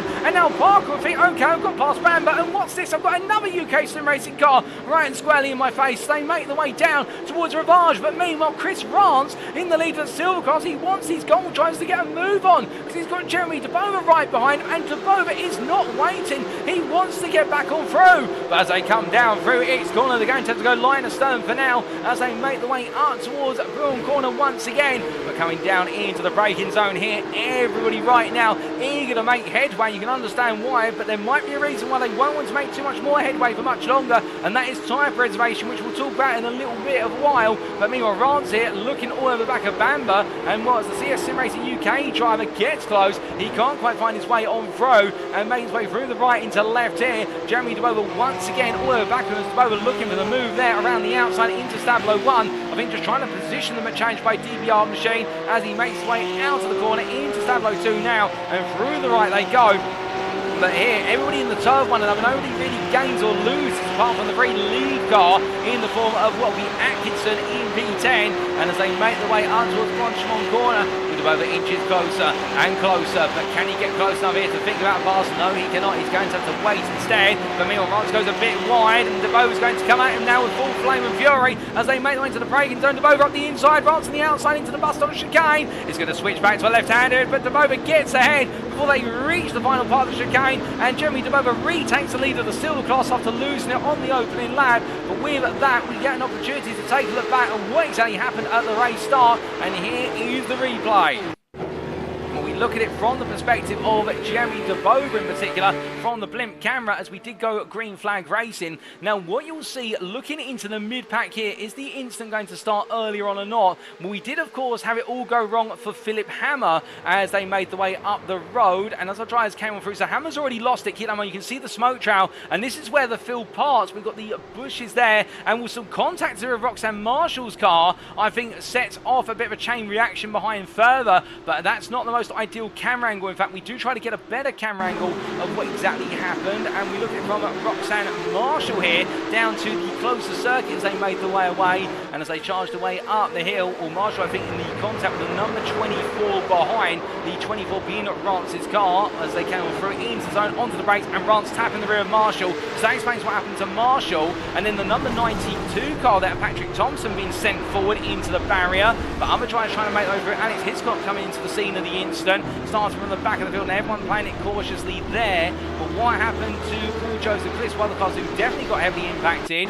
We take another look back here from the start of the race with Paul Joseph Cliss. In fact, a slow start for many for about the 964 car of Alistair Hatcher getting a, oh goodness, been a nasty incident there before they've even got to the start finish line between what was the cars, I believe Jeremy Story involved in that one, and a couple of others, the Top Gear Sim Racing driver, and we can understand why we can see Jeremy Story there messaging in the YouTube chat to apologise for him to retire from the race due to the incident before they made it to turn one. Unfortunate for them, but then we take a look back at one, Ben Peterson involved in that incident as well, and then we look to what happened in the midfield with Paul Joseph, well, in fact that was Paul Joseph Cliss, but meanwhile we look to Patrick Thompson coming on through, and I think that's Daniel Sedgley in the number 29 who got caught up in all of this. The 27 Marcel Fritsch also got caught up, so definitely a nasty incident for so many drivers. Philipp Hammer also being wounded. He was the one who really was the progenitor of it all, if you will, albeit he would argue that he was just turned on around in the end, but definitely a difficult incident for many a driver. As we return to the live pictures now, ladies and gentlemen, still plenty of racing to go here at Spa-Francorchamps. We're only 12 minutes into it,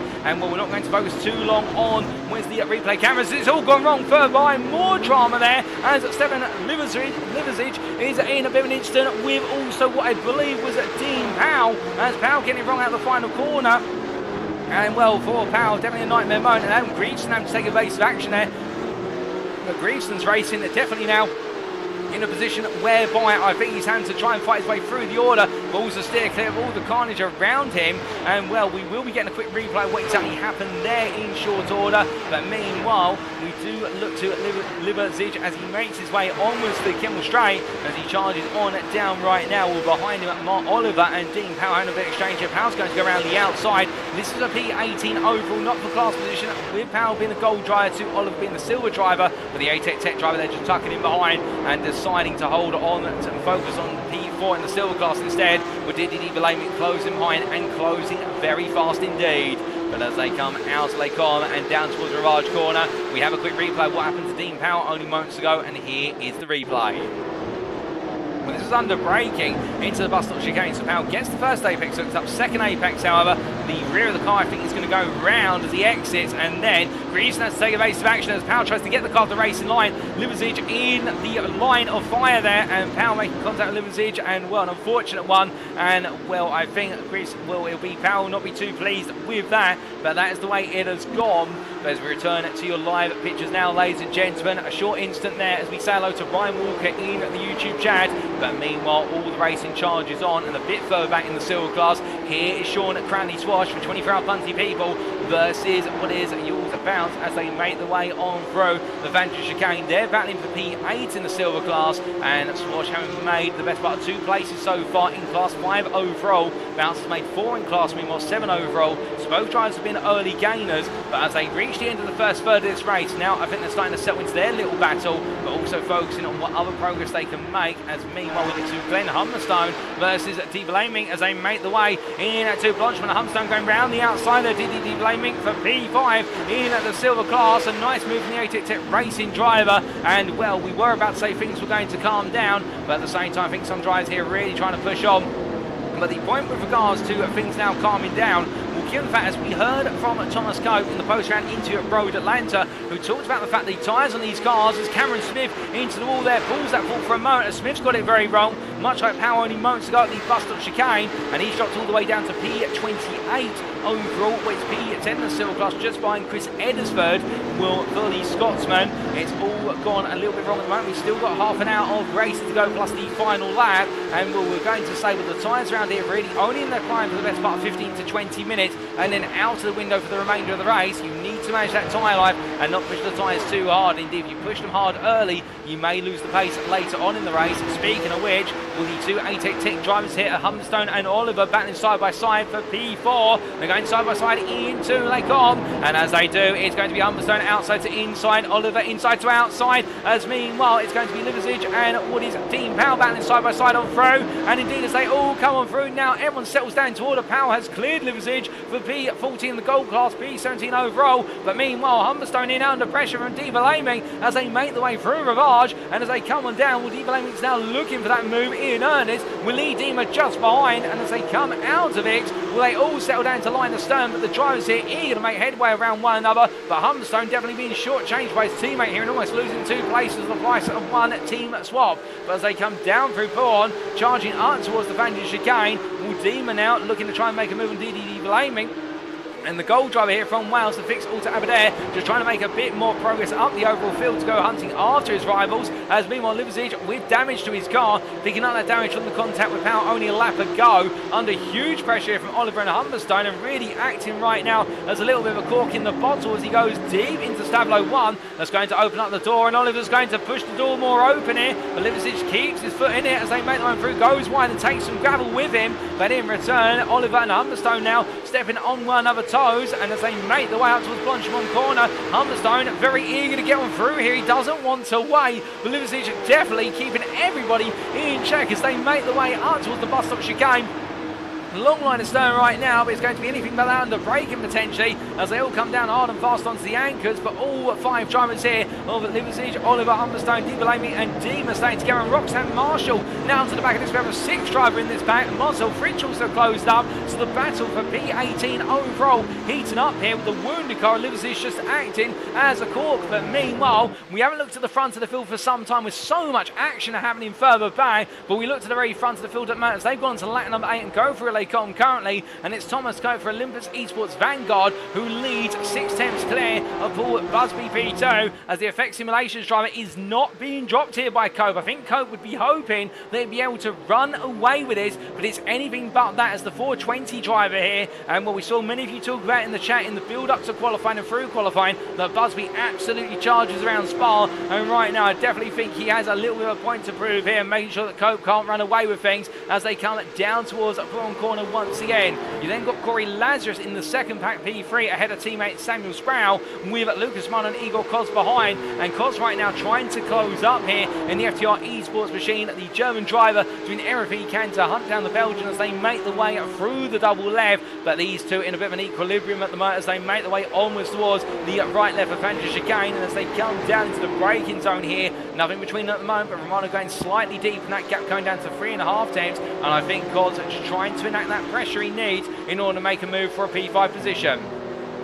But as they come through Stablo 1 and into Stablo 2 shortly, that gap now opens up to 4 tenths as they roll away through the curve to Paul Ferry out of Stablo 2. Meanwhile, car off the road there, pulling a bit further back, that's DDD Blaming, who's taken a bit of a scenic route as he now rejoins. And well, unfortunately for the DBR Bowman Challenge driver, we're not sure if there was a bit of contact or whether that was under his own volition. But either way, D Blaming no longer making the headway he once was. But as he comes out of what is the Vantage chicane up towards Stablo, he's now got to be aware of the fact that Smith is not too far behind Cameron Smith, but as he brings the car back together and brings his pace back together, we do take a quick look at what exactly happened to DDD Blaming as we do get the replay. In fact, we do look to Blaming as he slid off the road there at Braun corner, so under braking, the car's rear coming around too soon, and the Belgian having to catch it, and doing very well to catch it for DBR Bowman Challenge, so not aided in that regard, just under his own impetus. And with the number 7 driver there definitely doing well to make sure that did not end up in tears as we return to live pictures here, and Smith 4 tenths behind but not close enough to look for a move in to the bus stop chicane. But looking from there back up to the very front of the field, here's Cope and Busby looking for the move for the lead of this race for the first time today, now almost 20 minutes in, as they make the way on through at Lecombe, and as they do, rolling the way out of the chicane and onwards towards Rivage. Well, right now it does look as though the Effect Simulations driver may have been saving a bit of pace for the midpoint of the race in terms of opting to save the tyres early. Cope is trying to break away, but again, this is where it becomes a bit of a chess game between the two drivers, because they'll both have enough fuel to get to the end of the race, just about a full push. But of course, the more and more you push the car, and when you're battling, you do use a little bit of extra fuel, and therefore you lose that safety net of fuel. These guys will be running the fuel literally to get them to the end of the race, and potentially that cool down lap, but nothing more than that. And therefore, as they make the way down around through Braun corner, well, Busby right now on the back of Cope, but definitely eager to try and make an ingress here as they come on through at the right into left. And as they do, we jump on board with the 420 driver.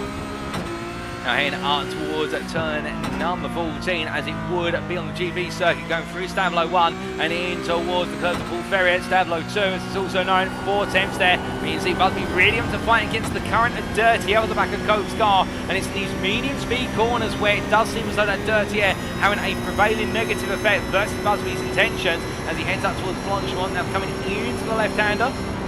There is a little bit of a lift there as he comes in to try and tuck the nose in nice and securely. I think very eager, the Briton, to make sure that he doesn't run wide, doesn't pick up any instance, and therefore he's got the tyres saved as best he possibly can, because every time he does run a little bit wide, he will put some excess wear into the tyres as part of the recovery. And also sometimes as a driver, when you feel the car starting to understeer, it's a natural habit to try and get the steering wheel to turn more, which you have to try and resist, because the more you turn the steering wheel, the more wear you put into the tyres. And as he makes his way out of La Source to go to the end of what is lap number 9, they'll charge their way onto a 10th lap very shortly.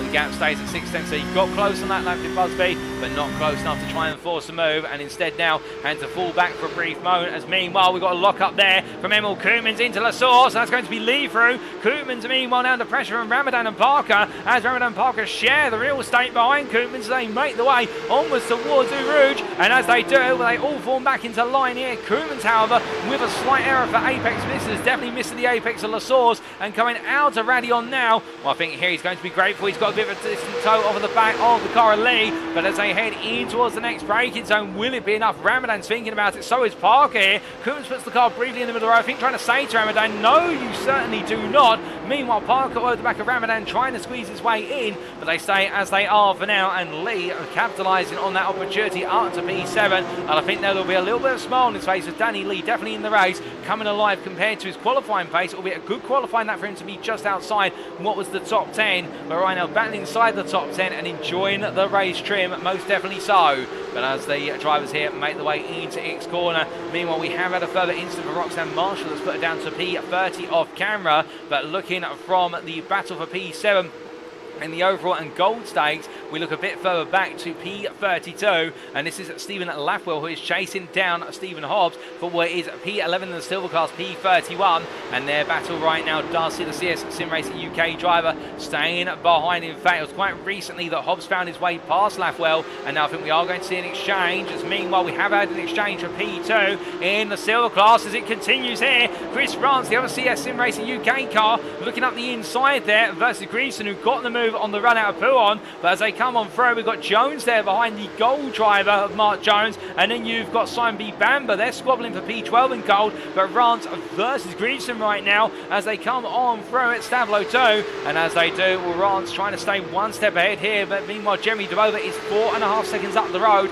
and he is breaking away as we enter the halfway stage of the race, moving into that second half now, and Rance definitely feeling as though he's got to get everything to do as he makes his way onwards towards the bus stop chicane in order to stay ahead, but as he carries on the power on through as much as he possibly can, and onto the brakes he goes into the chicane. Oliver goes a bit too close, in fact Jones goes a bit too close under braking there, and in doing so he overextends the corner. He makes his way safely back on, but for Jones it's a swing and a miss under braking, and well, from him we do look to that battle as it makes its way into turn number 1, and Rance here does stay clear of Adam Greason for now as Jones recovers further behind, but meanwhile from them we are hearing that Samuel K. Sprout and with Lucas Romano having a little bit of an exchange with Corey Lazarus in the mix, and here's the battle for P3 overall in the gold class as they make the way onwards towards Lake Arm. Romano coming in very hot up the inside. There's a small bit of contact there with Cos tapping the rear of Romano's car, and Igor Cos goes around. Meanwhile Samuel Sprout has passed that, and my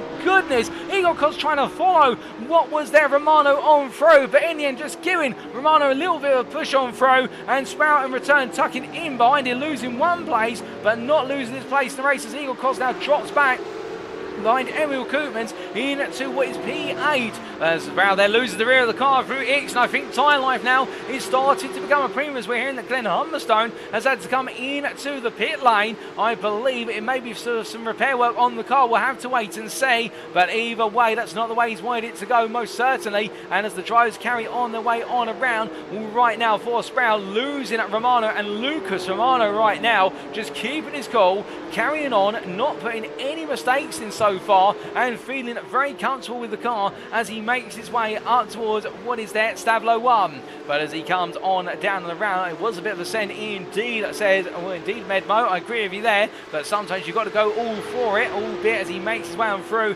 out of that Stavlo 2, pushing very hard as Lucas Romano right now, and he's got a 4-second gap to close down to Corey Lazarus in P3, and very eager to try and find his way into that podium contention. But as he powers on through, and meanwhile we look from him back to Oliver as we do see the ATEC Tech driver here in the silver class sandwiched in amongst all the gold drivers. He's got Lee Deemer in front of him and Stefan Liversidge behind him. And as they make the way up through Stavlo 2, well, Oliver here in a bit of a rock and hard place moment. He wants to go hunting after Adam Greason, who is the best part in terms of time up the road, 10 seconds up the road, P3 in class. Speaking of Adam Greason, here he is. He's got Simon B. Bamber behind him as he tries to chase after Chris Rance. And with this battle for second place in the silver class now being interrupted, Greason locks up on the braking into the bus stop chicane. It's going to be Bamber who goes a long way around here, but Bamber gets the better exit as they power their way down towards La Source. And well, I think now Greason's going to have to simply let Bamber go and hope that Bamber's able to pull him onto the back of Rance and be an inconvenience for the second place silver class driver. As there Bamber gets the move done, going through La Source, and they make the way onto the 12th lap of racing here today. as they come on through. Meanwhile, looking from them to a bit further up the road, Emil Koopmans under pressure from Igor Koz. Koz, of course, only moments ago, caught up in the instant on the back of Lucas Romano's car when Romano made the pass on the Sprout for P4. And as they head into the braking zone here for Lake On, well, it's going to be Koopmans under pressure from Koz, who looks up the inside into 7, but Koopmans there not giving in as they make the way on out, and indeed Koz trying to take the snipe to the inside there, and Koopmans just simply saying, well, you can do that, I'm just going to power around the outside of you and make life a misery for the both of us in terms of the amount of pace they'll take on one another. And you can see that now in the fact that Ramadan and Barker are closing up, and they're closing up in spades as they roll off at X corner. As they come down towards turn number, the Pulm corner at turn number 10, coming into left hand here. Koopmans right now definitely building up a small train of cars. I think for Koopmans and Medi, Ty Live is now coming at a premium, as meanwhile at the front of the field we can tell you that Cope has broken away from Paul Busby. The gap now up to 1.6 seconds, and it is continuing to rise, that gap. And I think Cope right now trying to make the late break in this race, as meanwhile Koopmans here still under pressure from Koz as they come into Stavlo. But as they come up through the double right of Stavlo 1 and then Stavlo 2, we look back to the gearbox once again, and well, now can Koopmans stay clear of Koz this time? 2.5 tenths of corner exit, but the toe is a major influence. They make their own through, but Koopmans in fact having the better run off the corner, and Koz not gaining as much as we may have anticipated in the toe here as they head up towards Blanchimont. But this will be the corner where Koopmans needs to nail it right, as Koz gets the better run through Blanchimont, and now heading towards the last chicane. The Dutchman will have to defend versus the German, and Koz goes in. He goes all the way in under braking here. It's going to be a late move, but as they make the way on around, it's signposted very well. Koopmans covers them off. Igor Koz being very respectful of the racing, and great respect shown in return by Koopmans as they make the way up towards La Source corner. Behind them, Barker still fending off Caleb Ramadan, in fact getting ahead of Ramadan on the course of that lap, but Koz up the inside of Koopmans this time. A little bit of a door rub there, and I think Koopmans will feel as though he was elbowed out slightly. He won't be overly pleased with that, but Koz having to be firm to make some progress. And as they make the way towards the end of this second third of the race, we're almost at the 30-minute mark. It's now Igor Koz up to P7. His next target, Daniel Lee, who is 3 seconds away. But as they power their way out of Radion and on towards the Kemmel Straight,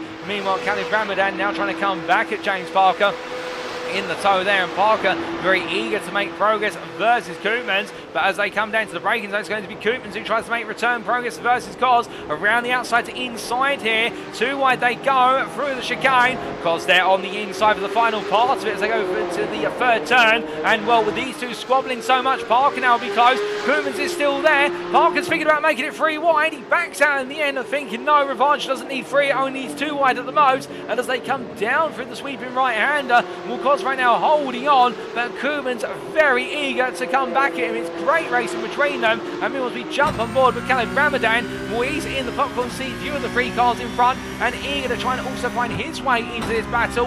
Although I think right now patience is going to be the key virtue here, for the simple reason if he's pushing it too hard, he may ending up in disaster, with the fact the 3 in front could end up taking one off the road. Well, at least that's what we'll be hoping, that they make themselves vulnerable for him to pick up the places in quick succession. But as they come from the Fangers chicane and onwards towards Stavlo, you can see there all 4 drivers now running the wheel tracks of one another and opting here to calm things down for a brief moment. I think we will see another escalation as they make their way up towards the last stop chicane, and that's really the next overtaking spot, if not Blanchimont. But powering the way on out, Ramadan there in the dirty out of the 3 cars in front, feeling the understeer creeping on the front end, losing that front downforce, and Igor Koz in fact breaking away from Koopmans, and now Parker's turn to try and find his way past the Dutchman. As they head on through the long left-hander here of Blanchimont, all 4 drivers absolutely charging full there, as full commitment to the throttle as they can be. Parker falling back and just not able to gain as he heads in to the chicane. But looking from them, well, in fact, we're not going to look away from them just yet as Parker tries to cut it back here versus Koopmans, who makes a complete ham sandwich of the bus stop chicane. A need right now, Parker trying to get on through. He's going to go around the outside here into La Source, but Koopmans is still there. This is going to be bold to the number 120 on the right of your picture if he is going to get this done, but Koopmans defends it. Ramadan, meanwhile, cuts up the inside there, but still cannot find a way through. And in the end, Koopmans holds on for now, as meanwhile, further back, we do have Cameron Smith in the battle for P27 overall, with DDD Blank with P7 in the Seal class, looking for an opportunity here. Can't quite find it at the moment as they make their way through the left-hander of the bus stop chicane to the second part. As they head up towards La Source, things are going to stay as is. But meanwhile, up the road, well, this is Parker versus Ramadan as they make their way in towards the braking zone for Lecom, and the Somalian driver looks up the inside of Parker, gets it done, looks up the inside of Koopmans and cannot get it done. And the problem here is the fact that Koopmans now will just try and keep Ramadan at bay once again, as we can see that Igor Koz is now 1.5 seconds clear of this, and he's being allowed to break away. But as they come on down, meanwhile, we've got a battle on our hands here for P4 in the silver class. That's Chris Edisford, who's trying to gain overall position on Marcel Fritsch, but behind that is Mark Oliver and Jules Bounce, who are all chasing down the UKSimRacing admin team driver, who has made a sensational recovery from outside the top 10 of the silver class up to what is P4 in class so far. Still trying to make more headway as well as they head down towards what is Rivage, but Mark Oliver there having to tuck in behind Marcel Fritsch as Fritsch finally relents and lets Edisford go. For the ATEC Tech driver, he'll be hoping that he can also make that progress with Jules Bounce not too far behind. And as the battle to be just off of the silver podium intensifies, we can tell in the battle for the silver class lead is Jeremy Dweller, who is P12 currently and still 5 seconds clear of Chris Rance, who in turn is only 7/10 clear of Adam Greveson. Greveson on the final potential podium spot of the silvers. But meanwhile, we look here to the battle for P4 in silver, albeit it's been interrupted by Marcel Fritsch, the P18 gold driver, as they come on through the Vanger chicane and up the road from them. We have got a little bit of an exchange here. Patrick Thompson going through the inside there versus what was, I believe, Mark Jones. And well, how on earth did that happen, I hear you ask? Well, here is the replay, which I think will explain the story. Whereas in the run out of the Vanger chicane into Stablo 1, I think Jones is going to go deep. Indeed he is. He misses his braking point slightly, overextends the corner under braking, and in return Patrick Thompson says, well, I don't need any bigger invitation, I'll get it done. And a smooth move there for the 92 driver from Denmark.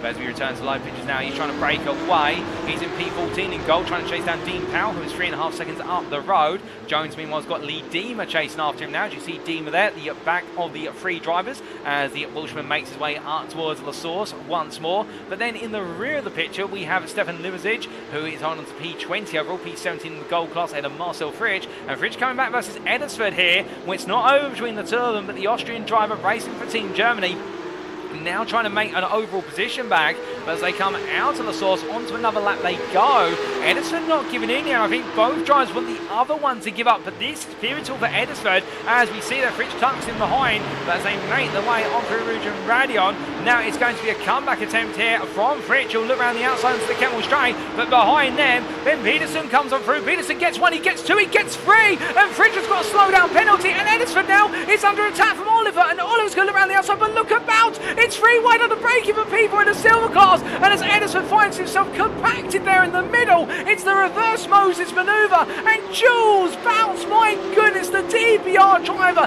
he gains 2 places in the silver class for a simple pass down the Kemmel Straight. But I can tell you one thing, that was anything but simple in terms of the bravery to make it count, but Bounce sneaking his way on through, and I think for Edisford he thought, okay, I've got Oliver covered, but in the end when Bounce came on through and Oliver turned on in, well, Edisford had to back off, otherwise he would have been squeezed into the apex, and in return Jules Bounce just capitalising there, and Ben Peterson, well, the Blackout Motorsport driver, gaining overall position only but using the toe in order to be able to take all the drivers in quick succession. And what a moment of the race there, and indeed perhaps a moment of the season to see that play out in the way it did. And indeed, as we take a look back at exactly how it played out, this is from the onboard of Ben Peterson's car. Now watch this, ladies and gentlemen. Marcel Fritsch will get a slow run through here, and Peterson gains one, he gains two, he literally surges past what is Bounce and also Oliver, and then makes his way on around where's the cars of Edisford and Fritsch. But meanwhile, Bounce on the left of your picture, he's got the overspeed for both of them,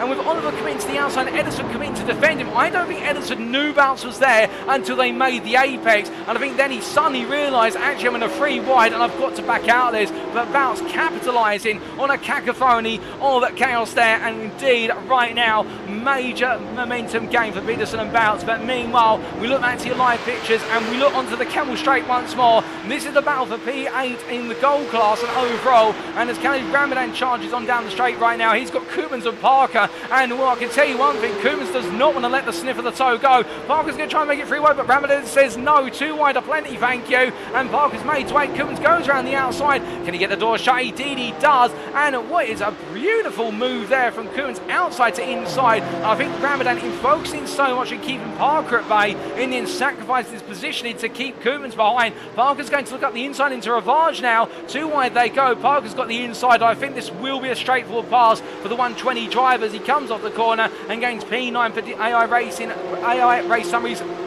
DCW Racing as he heads out of X and now chases down Koopmans for P8. But these 3 have been an absolutely superb battle, and Jack Atkinson is trying to get involved as the UKSimRacing admin team driver, currently best of the rest in class P11 of the gold drivers, and he's just in front of Jeremy DeBoer, who is your silver class leader, P12 overall. But as he makes his way on down and around and up to the Fantasy Chicane, he's in a bit of a lonely lead at the moment, with then what is a 5-second gap to this man of Chris Rance behind for CSimRacing UK. And well, right now for the number 24 driver, he's broken away from Grieveson to 1.4 seconds. In fact, that gap coming down to 1.3 seconds, I should add, based on the latest sector timings. But right now, Rance definitely trying to just simply hold on to that runner-up spot. He's matching the pace of DeBoer, but he's not gaining or losing in return. Meanwhile, further back, we've had Mark Oliver make the move, and Chris Edison for P5 in the silver class, P23 overall, coming out to pull on into the Fantasy Chicane. But Edisford is not done here in terms of this battle as we ride on board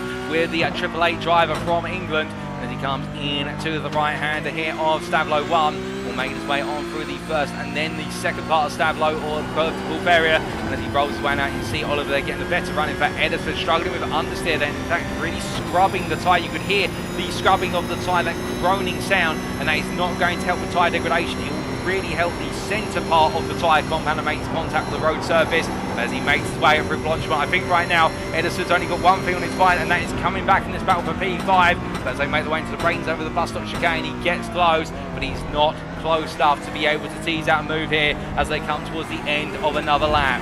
But as they make their way out of the chicane, and meanwhile we look to the exterior cameras closing up behind Marcel Fridge is there. Roxanne and Marshall in the battle for P25 as these two make their way into La Source, and Marshall having to make 2 recovery drives today so far. And well, as she makes her way around on the second recovery drive, trying to make a bit more progress and headway versus Marcel Fritsch, but both of them definitely battling for the back end of the top 20 of the gold class right now, with Fritsch P19 the class, Marshall P20.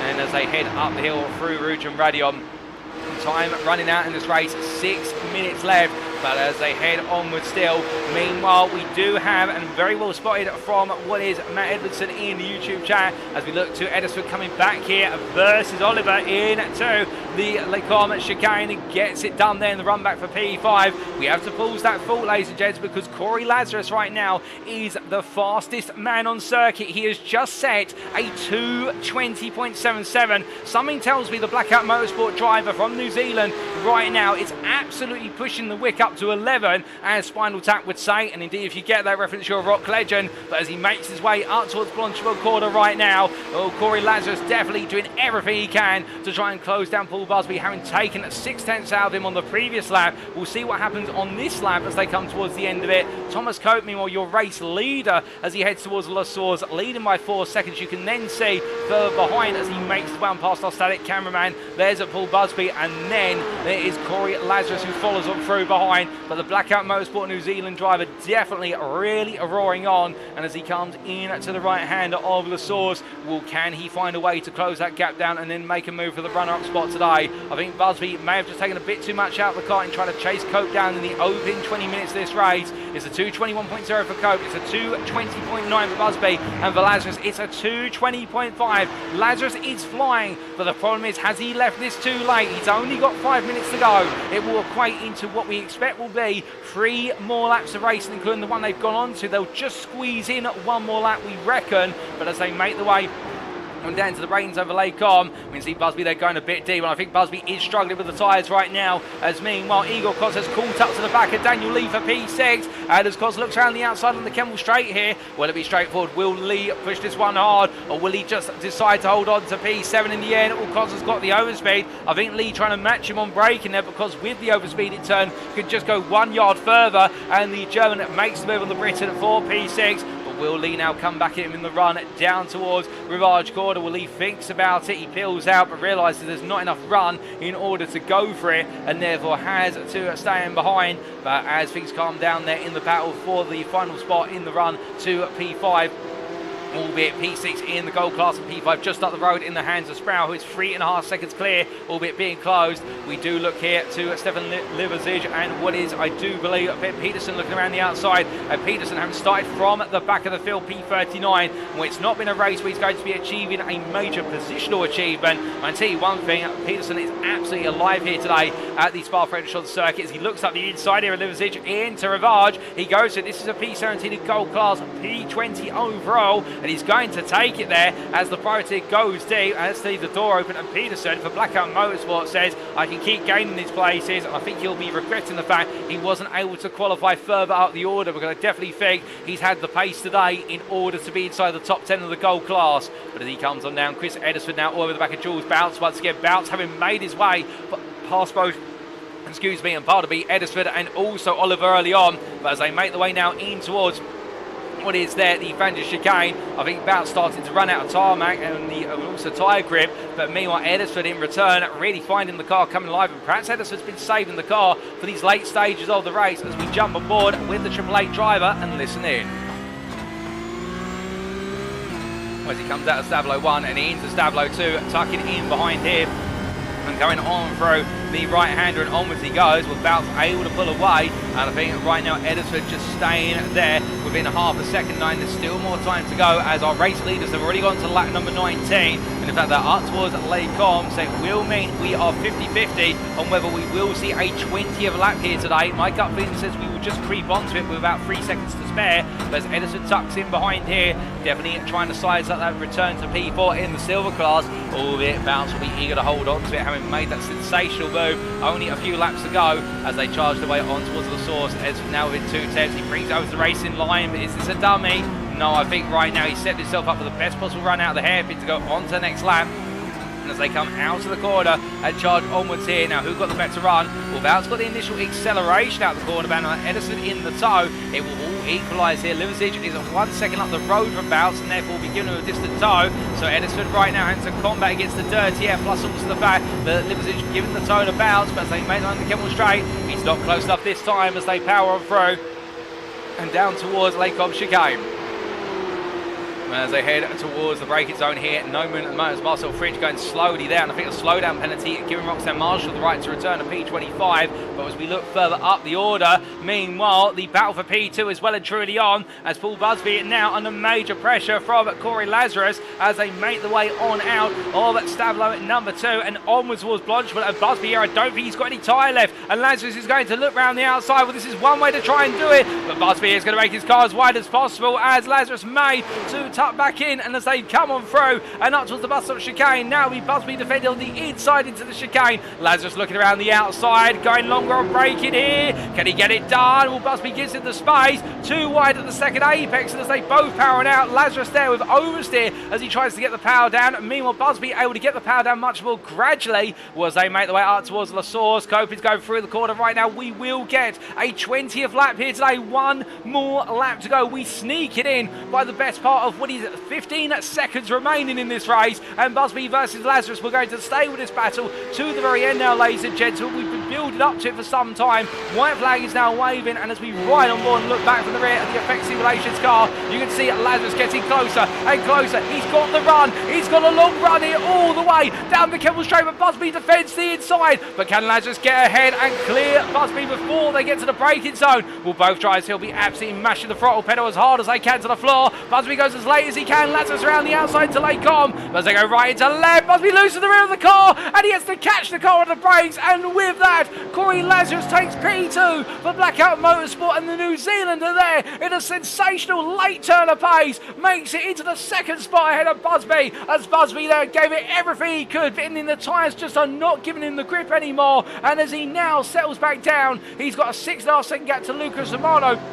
and will feel safe at that final spot of the podium, but I think he'll be feeling as though that P2 could have been his if only it had not been for a bit of tyre life going against us. We're in that Lee Diemer is into the pit lane, I believe, to take on a quick amount of fuel, a quick splash and dash, but meanwhile all of our battles right now are igniting outside of the top 10 as well, with the fact that we've got Jeremy Dwell, your silver leader, all at the back of Jack Atkinson for overall position P11, and as they make the way in towards X further back, Jules Bounce and Chris Edisford here still contesting P4 in the silver class. Bounce holding on, and Edisford not able to find his way through, with Bounce being tucked in by Luzic, and well, the goal drive right now giving Bounce all the tow he needs, but also compromising his run necessarily through this middle section of the circuit. But as Bounce there looking down towards Rivage Corner to try and make the move on Luzic, or Satan, can you please get a move on? Meanwhile, we look back inside the top 10, and here is Samuel K. Sproul, who's trying to hold off Igor Koz for P5, as Koz all over the back of him getting the better runs. So the Blackout Motorsport driver here looking vulnerable, and Sproul really coming on the inside. You can see Koz, he wants the outside to inside run into launch, but he can't have it. Sproul knows that he's trying to go for it, and as they make the way through, there's contact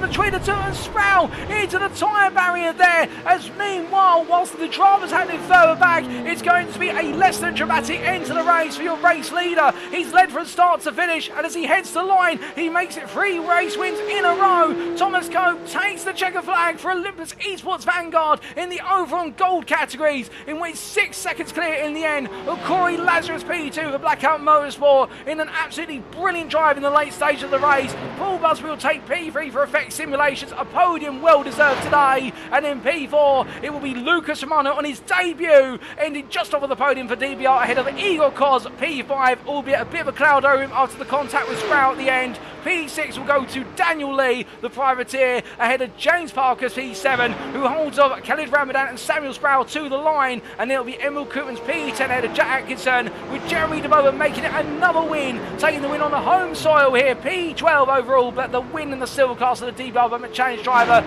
Chris Rance comes on through to take P2 in the silver class, P13 overall for CS Sim Racing UK, and it'll be Simon Bamber ahead of Patrick Thompson, with Adam McGreevson completing your silver podium, P16 overall for FR20 Sim Racing.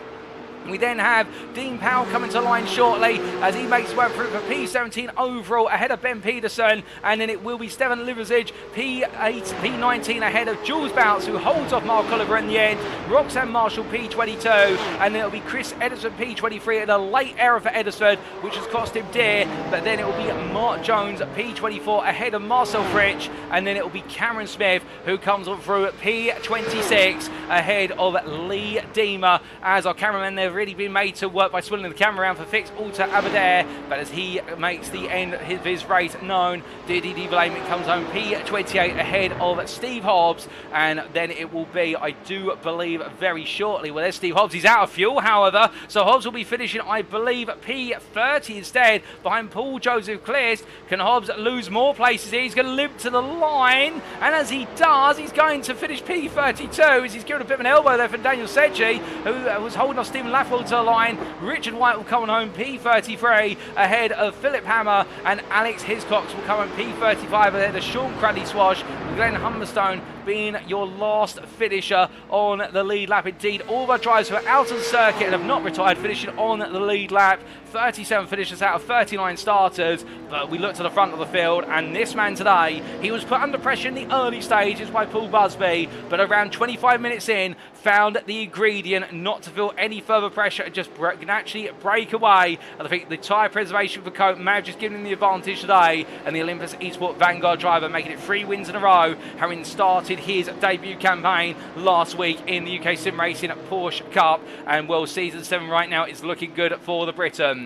Corey Lazarus, however, a P2 today, having fought his way through from P4 on the grid, and with Blackout Motorsport driver really coming alive in the late stages, you can never count him out. And meanwhile, it will be what is Paul Busby at P3 ahead of Lucas Romano P4, and well, meanwhile in the silver class we can see that Jeremy DeBoer will a slow creep to the pits here, but still I think he'll be absolutely pleased in the fact that the DBR Member Challenge team have had a great day today, and DeBoer in particular has been able to bring it on home. But as he makes his way slowly here, I think the fuel right now at a very critical state as well. Well, the number 14 driver definitely now proud of his achievement third, as Chris Rance already made his way to the pit lane in a hard-fought P2 in the silver class, and Adam Greaveson as well. I think Greaveson will be annoyed at the fact he made a critical mistake early on, which took him out of the silver lead, but DeBova was there to pick up where others left off, and what a race he's had today. Indeed, what a race up and down the field, but quality racing from all of our drivers.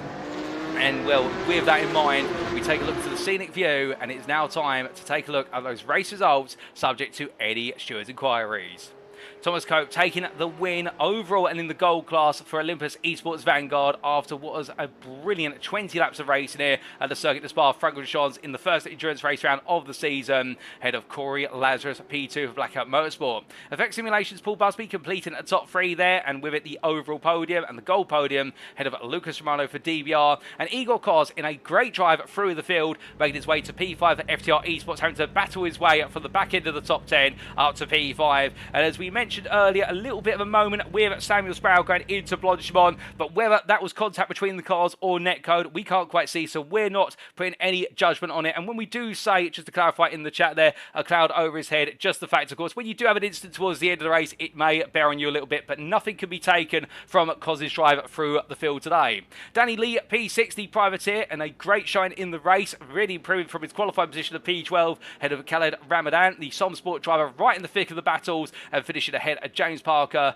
with the AI Race Summaries DCW Racing driver, holding off Blackout Motorsports Samuel Sproul and Elwell Koopmans for Apex Missers to the finish line to complete the top 10. Jack Atkinson at P11, best of the rest for UKSimRacing admin team, ahead of Jeremy DeBova P12 for DBI Bowman Challenge, and with that P12, your winner in the silver class, and Chris Rance behind him by 6 seconds, the run-up in the silver class for CSimRacing UK. Simon Bamber and Patrick Thompson completed top 15, ahead of Adam Greaveson, your third place silver driver for FR20 Sim Racing. And then as we look to the end of the top 20, we can see Dean Powell, Ben Peterson, Stefan Liversidge and Jules Bouts completing a top 20 overall. And a special mention to Ben Peterson, who started P39 and made his way all the way through to P18 with some absolutely brilliant moves along the way, whereas against silver or gold class peers, it doesn't make a difference. He made his way through for Blackout Motorsport, and we'll be hoping he could have qualified better, but still plenty of rounds to go. Outside the top 20, Mark Oliver for 88 Tech ahead of Roxanne Marshall. Roxanne Marshall having a difficult race on a debut in Season 7 for 24-hour Punty People, but ahead of Chris Eddersford, who fell off towards the end of the race, the UKSimRacing admin team, after battling for P4 with Jules Bowes and Mark Oliver for so long in the silver class. And then we can see at the top 5 being completed by Mark Jones and Marcel Fritsch. Then Cameron Smith at P26 ahead of Lee Deemer, with DDD aiming P28, and a difficult day for the DBI Bumper Challenge driver, but still fighting on all the same, ahead of Paul Joseph Clears and Daniel Sedgley completing your top 30. Stephen Lavwell at P31 there for CSimRacing UK, ahead of Steve Hobbs, with Richard White, Philipp Hammer and Alex Hiscox completing your top 35. And Philipp Hammer, that unfortunate incident on the open lap costing him dear, and really losing him some major progress in the championship today, but it's still early doors yet, and there is a drop round available. I think he will be considering this round to be his drop round thus far. Glenn Humberstone at P36 had a Sean Cranley Swash, and Sean Cranley Swash with that P37 for 24-hour Punty People, our last lead lap finisher, 12 laps behind, retiring 12 laps in the end, we should really say. Alistair Hatcher for ATEC Tech Racing, albeit their ATEC Tech division, and Jeremy Story unfortunately not able to make the opening lap due to an incident on the start-finish line and the Top Gear Sim Racing driver retiring before we could get underway. We then come to the individual classes, and as we can see here, well, it was in the end, and I do believe we need to jump our standings a little bit further back up there, as they do seem to be caught right now, but we can see the what was P5 downwards, and you have to excuse us a moment, ladies and gentlemen. I do believe we have a slight glitch for our standings, and there we go, they are fixed. A little bit of timing error there. It was Thomas Cope who took the gold win for Olympus eSports Vanguard by 6 seconds in over Corey Lazarus, with Paul Busby round off the top 3 there, a further 5 seconds behind. Lucas Romano, Igor Kos completing your top 5 ahead of Daniel Lee, with Khaled Ramadan, James Parker, Samuel Case Brown, and Emma Coopers completed the top 10. Jack Atkinson, an ever-present threat to the top 10 today for UKSimRacing admin team, but not quite able to make enough of an ingress in the end, even though his pace was coming on in the late stages. And then we can see Simon B. Bamber P12 ahead of Patrick Thompson, with Dean Powell and Ben Peterson completing the gold top 15. Stephen Liversidge and then Roxanne Marshall P16, P17 ahead of Mark Jones, and the order being rounded up by Marcel Fritsch and Lee Dimmer to complete the top 20, ahead of Daniel Sedgley and Philipp Hammer, who made it P22 and the final spot. A difficult day for the Team Germany driver. And then coming on to the silver class, We can see here Jeremy Debova taking the win in the silver class by 6 seconds the end for DBR by much change, with CS Sim Racing UK's Chris France behind and FR20 Sim Racing Adel Greaves a further 7 seconds afield. Albeit all three drivers had an opportunity to take the win today, but Debova stood tall over all of them. Jules Bowles taking P4 there for DBR ahead of ATEC Tech's Mark Oliver in a brilliant back and forth battle between them, and also Chris Eddersford getting into the mix there for UK Sim Racing admin team. And then Karen Smith P7 the privateer, 10 seconds clear of DDD Blaming, with Paul Joseph Clears taking home another top 10 and a good drive there for the Olympus eSports Titan driver after a difficult lap one, and he finished the best part of what was there, if we do the mathematics, 16 seconds clear of Stephen Lathwell, who completed the silver top 10 for CS Sim Racing UK. A further 5 seconds behind, Steve Hobbs ahead of Richard White, with Alex Hiscox, Glenn Hummerstone and Sean Cranny-Swash completing the top 15, and then Alistair Hatcher finishing 12 laps down at the finish and therefore be classified as a retiree, as will Jeremy Story, both retirees of this race in the silver class, and unfortunate for the ATEC Tech and Top Gear Sim Racing drivers, but still plenty of rounds to come in the championship. With that, ladies and gentlemen, that concludes our run of the results, and it concludes our racing here today in Belgium as well. But we're not quite done with today's broadcast, of course, because coming up in about 10 to 15 minutes time, we will be conducting the post-round interviews with our volunteer drivers. And you may be asking at this point, why haven't we talked about the Driver of the Day survey, or why haven't we popped it in to the YouTube broadcast yet? Unfortunately, the survey form is not currently available. We are going to chase that up for you in between now and the interviews, and we will pop that form into the YouTube chat as soon as we possibly can. But in the meantime, don't go anywhere. We'll be back shortly for those post-round interviews. You will not want to miss them. We'll see you shortly.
Alrighty, ladies and gentlemen, without further ado, it is time for our post-round interviews with our volunteer drivers. And today, we're going to have a predominantly gold interview group, 3 gold drivers and then 1 silver. And we're going to be hearing once again from Thomas Cope from Olympus eSports Vanguard and his thoughts on what's been a race today where he was pushed hard in the opening 20 minutes and then given the opportunity to gradually glide away. And we'll try to see and find out what his secrets were to his success. And then we're going on to Corey Lazarus, the Blackout Motorsport driver from New Zealand, who absolutely stormed through the field to take P2 after what was a long time in P3, but it seemed as though the car went his way as the race went on and was able to overhaul Paul Busby. And then we'll be hearing from Daniel Lee, or Danny Lee as he's also known, the priority in the 188 car, qualified just outside the top 10 but felt the car coming live as the race went on and his pace came with it. And then we'll lastly be hearing from the silver class driver for DBR Moment Challenge of Jeremy DeBova, taking the win in the silver class on his home soil and how much it will mean to him. But we start off then with none other than Thomas Cope, and as he does now join me in the interview room, good evening to you once again, Thomas, and well, what a race from yourself today. Not just the race, but also qualifying on pole by approximately what was 2 tenths to the end, and then finding yourself harried and harassed for the opening 20 minutes, and then just gradually peeling off into the distance. It looked as though it was incredibly hard work to make it 3 wins in a row today. Yeah, it was definitely very hard work. I mean, Paul, he pushed me right up till the mid part of that race. I know he did everything he could. He in my opinion, he's the draft king. He did really well behind me, and I'm putting that as a vote to get rid of his nickname. But yeah, in my opinion, he's the draft king. He did really well behind me to stay with throughout the rest of that race. I mean, it's really hard in these cars to draft and stay that close through, especially the midsection between all the twisted section cars. Yeah. Oh, indeed, and great driving from Paul Busby. And then with regards to being put under pressure from him and indeed a number of your peers for so long, we saw it in qualifying in the early stages. It took you quite a bit of time to find a qualifying time that would make it onto the board, but eventually you got there, and it seems to be a bit of a back and forth battle. But once you put it to 2 tenths ahead of everybody else, I think you started to take your foot off the gas a little bit. Just take us through qualifying from your perspective. Yeah, quali was all about setting up and getting that lap, and obviously we've been 30 minutes, you get quite a few chances at getting that perfect lap in. So we planned to do 3 laps and almost relax a little bit, save the tyres and then go for a push lap as a team. Our first time through didn't quite work out. I ended up having to do a lap on my own without the draft just due to black flags and stuff like that. But second time through, managed to get a good lap in and put it even closer to Paul. Paul put a really good lap out to start with, pretty early on in the session, and then later on in the session I got that better slipstream. Obviously with the Olympus train, having the teammates really helps. I mean, thank you to Dan, Paul and Patrick for the great draft that they gave in qualifying. It's a shame we couldn't get it up there as a team and have a few members high up him, but I'm happy I was able to get on there and represent the team at the top step of the qualifying podium. Oh, indeed, and it was a bit of a different attitude, which we did talk about a little bit in the broadcast with the fact of Road Atlanta we saw was inside the top 5 3 Olympus eSports cars, but today you really lived up to your team's name in terms of being the Vanguard driver at the very front of the field. And with that positioning, race start, as we look back at some of the early race pictures currently on the broadcast, we saw the instant behind with Philipp Hammer really being perhaps the progenitor of what occurred further down the order at Rouge and Radion, albeit we're not pointing the finger at him, but he led to a bit of a split in the field per se, and yourself and Busby trying to break away, but you couldn't quite shake the Effect Simulations car at all. Yeah, no, Paul did a great job at the early stages of the race, just staying with. I mean, I was just managing tyres. I knew it was a long race. These Porsche Cups are really horrible on the tyres, and they really only last about 20-30 minutes at best. So the first 10-15 minutes was just tyre management, trying to not push too hard, trying to relax and stay calm behind the wheel and not make any mistakes, no spin. So Paul was staying with nicely and doing the same, and we were just putting down the pace enough to pull away. And with the mistake obviously from Philip, with what happened behind us, we were just able to break the toe pretty much on the first lap going up Eau Rouge, which inevitably we just pushed and pulled away, and they had almost no chance to keep up, just not pushing behind us. Now, as the race went on, particularly the opening 15 minutes, we did see a couple of moments where Busby was able to get close, but around the 22 to 25 minute mark, it almost looked as though the tide had turned at that point. I have to ask, was there quite a bit of tyre preservation work going in from yourself? Because I do recall you mentioning last week about the fact the tyres on these Porsche Cup cars only really last about 15 to 20 minutes, and it looked so then the car kept the pace, whereas Busby started to lose the pace. Yeah, so I'd noticed, I was talking to Paul earlier about it. I'd noticed Paul made a slight mistake at the top of Camel and had a lock up with his front tyres with a bit of a mistake himself. So I saw that the gap dropped a bit. And I saw the time open up, and I knew I still had the tyre wear, and I still had the time left to really work on my tyres and fuel as well, because fuel really came into the race. I have been saved fuel for myself, but I noticed the mistake, and I just thought now's the time. I put my head down, look forward, and just put the gas through. And yeah, I managed to break the toe. And I think once I broke the toe to Paul behind, I was just able to keep pulling away and inevitably make the big gap that I did. And with the gap gradually growing and in the end taking the victory by over 5 seconds, we did see a late charge from Corey Lazarus, the Blackout Motorsport driver from New Zealand. I have to ask, were you aware of it? And if so, did it start to cross your mind that he was lapping on average in the final 6 laps of the race half a second faster than anybody else? Yeah, I did notice that Corey was putting out some mega pace, and congrats to him for getting up into P2. I think that was in the end, but I noticed that as well about the same time when I started pulling away from Paul, so it just made me put my head down a little bit more and really go faster a little bit more. Just because I knew if I could break that gap, I knew there'd be a fight between Paul and Corey towards the end. So I've not quite seen what happened, but I saw that the gap went up a little bit in that exchange. But it really helped the gap opening back up from what he had closed up, which I think was about 10 seconds. So even to get within 5 or 6 seconds was a mega pace by him. And with the respect you do have for your rivals, I have to ask, albeit you probably won't give away your trade secrets live on air this evening, but tyres seem to be key here today. But is it down to an approach that you have behind the wheel of the car, or is it something you guys at Olympus eSports have in terms of the setup of the car that's giving you that advantage? Can you give us a little inkling? I'll give it a bit of a wink. It is a bit of the setup, but also it is, a bit of the approach that I took. They're very temperamental. If you push too hard in the early stages of the race, they will degrade a lot quicker. So just like the real life F1, if you go easier on the start, you'll feel the benefits later on in the race. Well, I suspect a lot of team managers at the moment and drivers will be getting their notepads out and making a note of that. But coming from your approach to the time management today to the racing that goes on, now 3 wins on the bounce in your debut season of the UKSimRacing at Porsche Cup, and well, with the pressure continuing to build further down in the gold class, next week we make our way over to what is Watkins Glen International for a sprint feature round. How are you feeling for a return to the United States? I'm feeling confident. I feel like I've got a good team and a good car behind me to really push well. Hopefully we can get Patrick and Sedgley back up towards the top steps as well, and really help the team out as well in the team's championship. But I think it's going to be a good round and very interesting for the whole race weekend, really. We do look forward to next week's pair of rounds of races. We do see that, I think, while your colleagues Charles Boschel saying stop giving away our secrets, so he doesn't want you to reveal too much of the trade. But just before we do let you go, Thomas, is there anybody you'd like to give a special mention or a shout out to live on the broadcast tonight? Yeah, everyone in the team for all the hard work and prep we do prior to the races. Obviously all the headmen and head drivers and management for even giving the opportunity to represent Olympus in all these leagues and doing what we can and giving us really all the tools we can to perform at our best.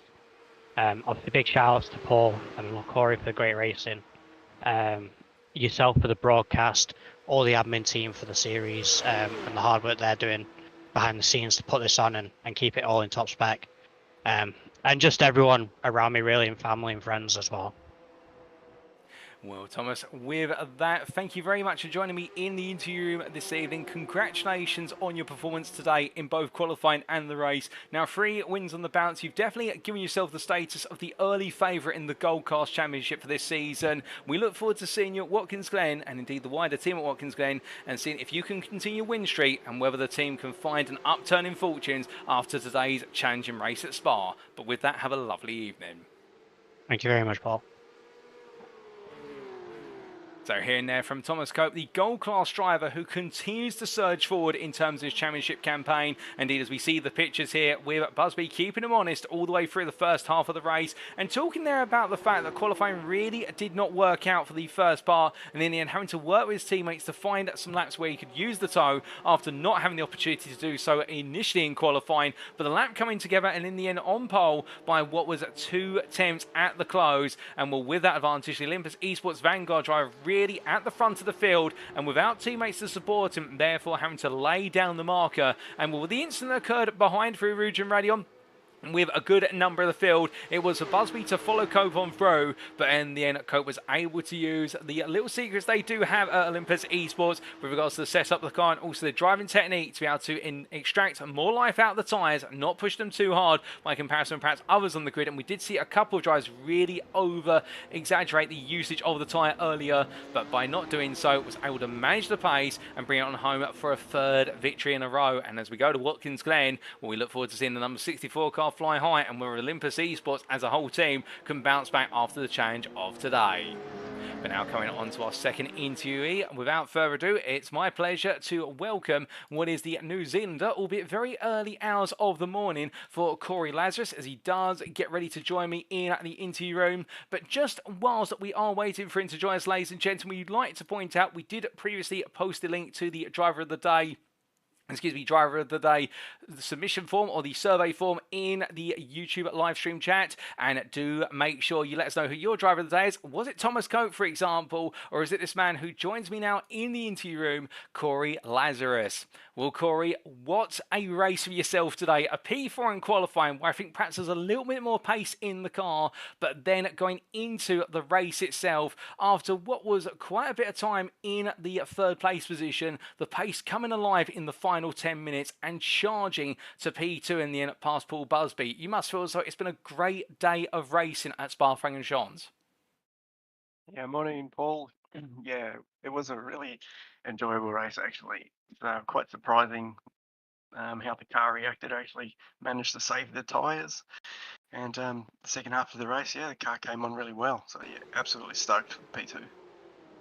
Indeed, it was a tough race, and like you say, tyres proving such a critical part as the duration went on for the 45 minutes. But before that, let's talk a little bit about qualifying. The first open qualifying session of the season, and well, with 39 drivers out of the circuit, it looked difficult to find space for a good lap out there, but you managed to find one. How did qualifying go from your perspective?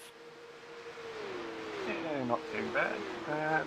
I managed to find space in the track, like you said.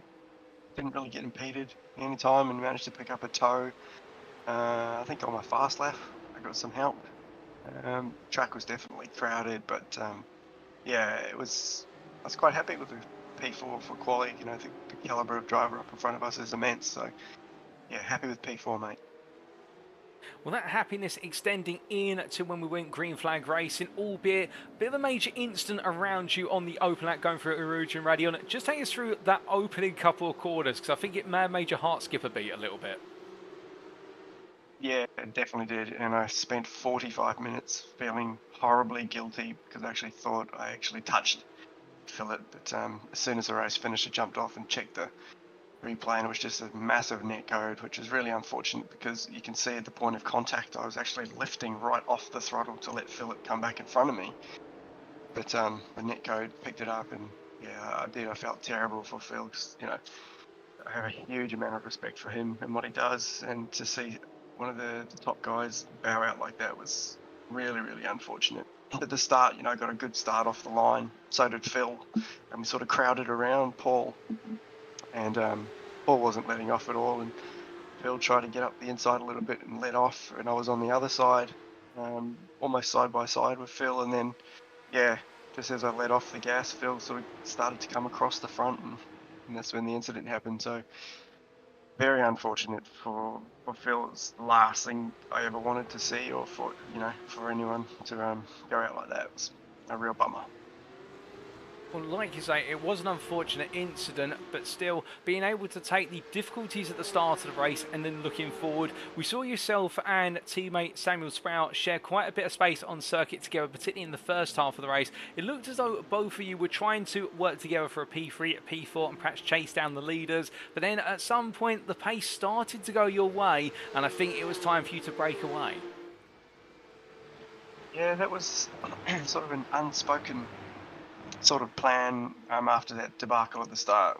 We let Sammy get up in front, and then Thomas and Paul were starting to pull away, and we were working quite well, and the margin was around about 4 to 5 seconds. The majority of the time I was behind Sam, but I could see Sammy, it looked like he was starting to burn up his rears. He was, he was later to shift up gears, where I was like really short shifting in a lot of places, just looking after my tyres, and there just came a point where the gap sort of blew out to like 7 seconds to Paul, and it was just sort of time to go. I just felt the car had a lot of potential with saving the tyres in the first half of the race. So yeah, once we got past Sam, I just really was hoping he could stay with me, and we could make some inroads.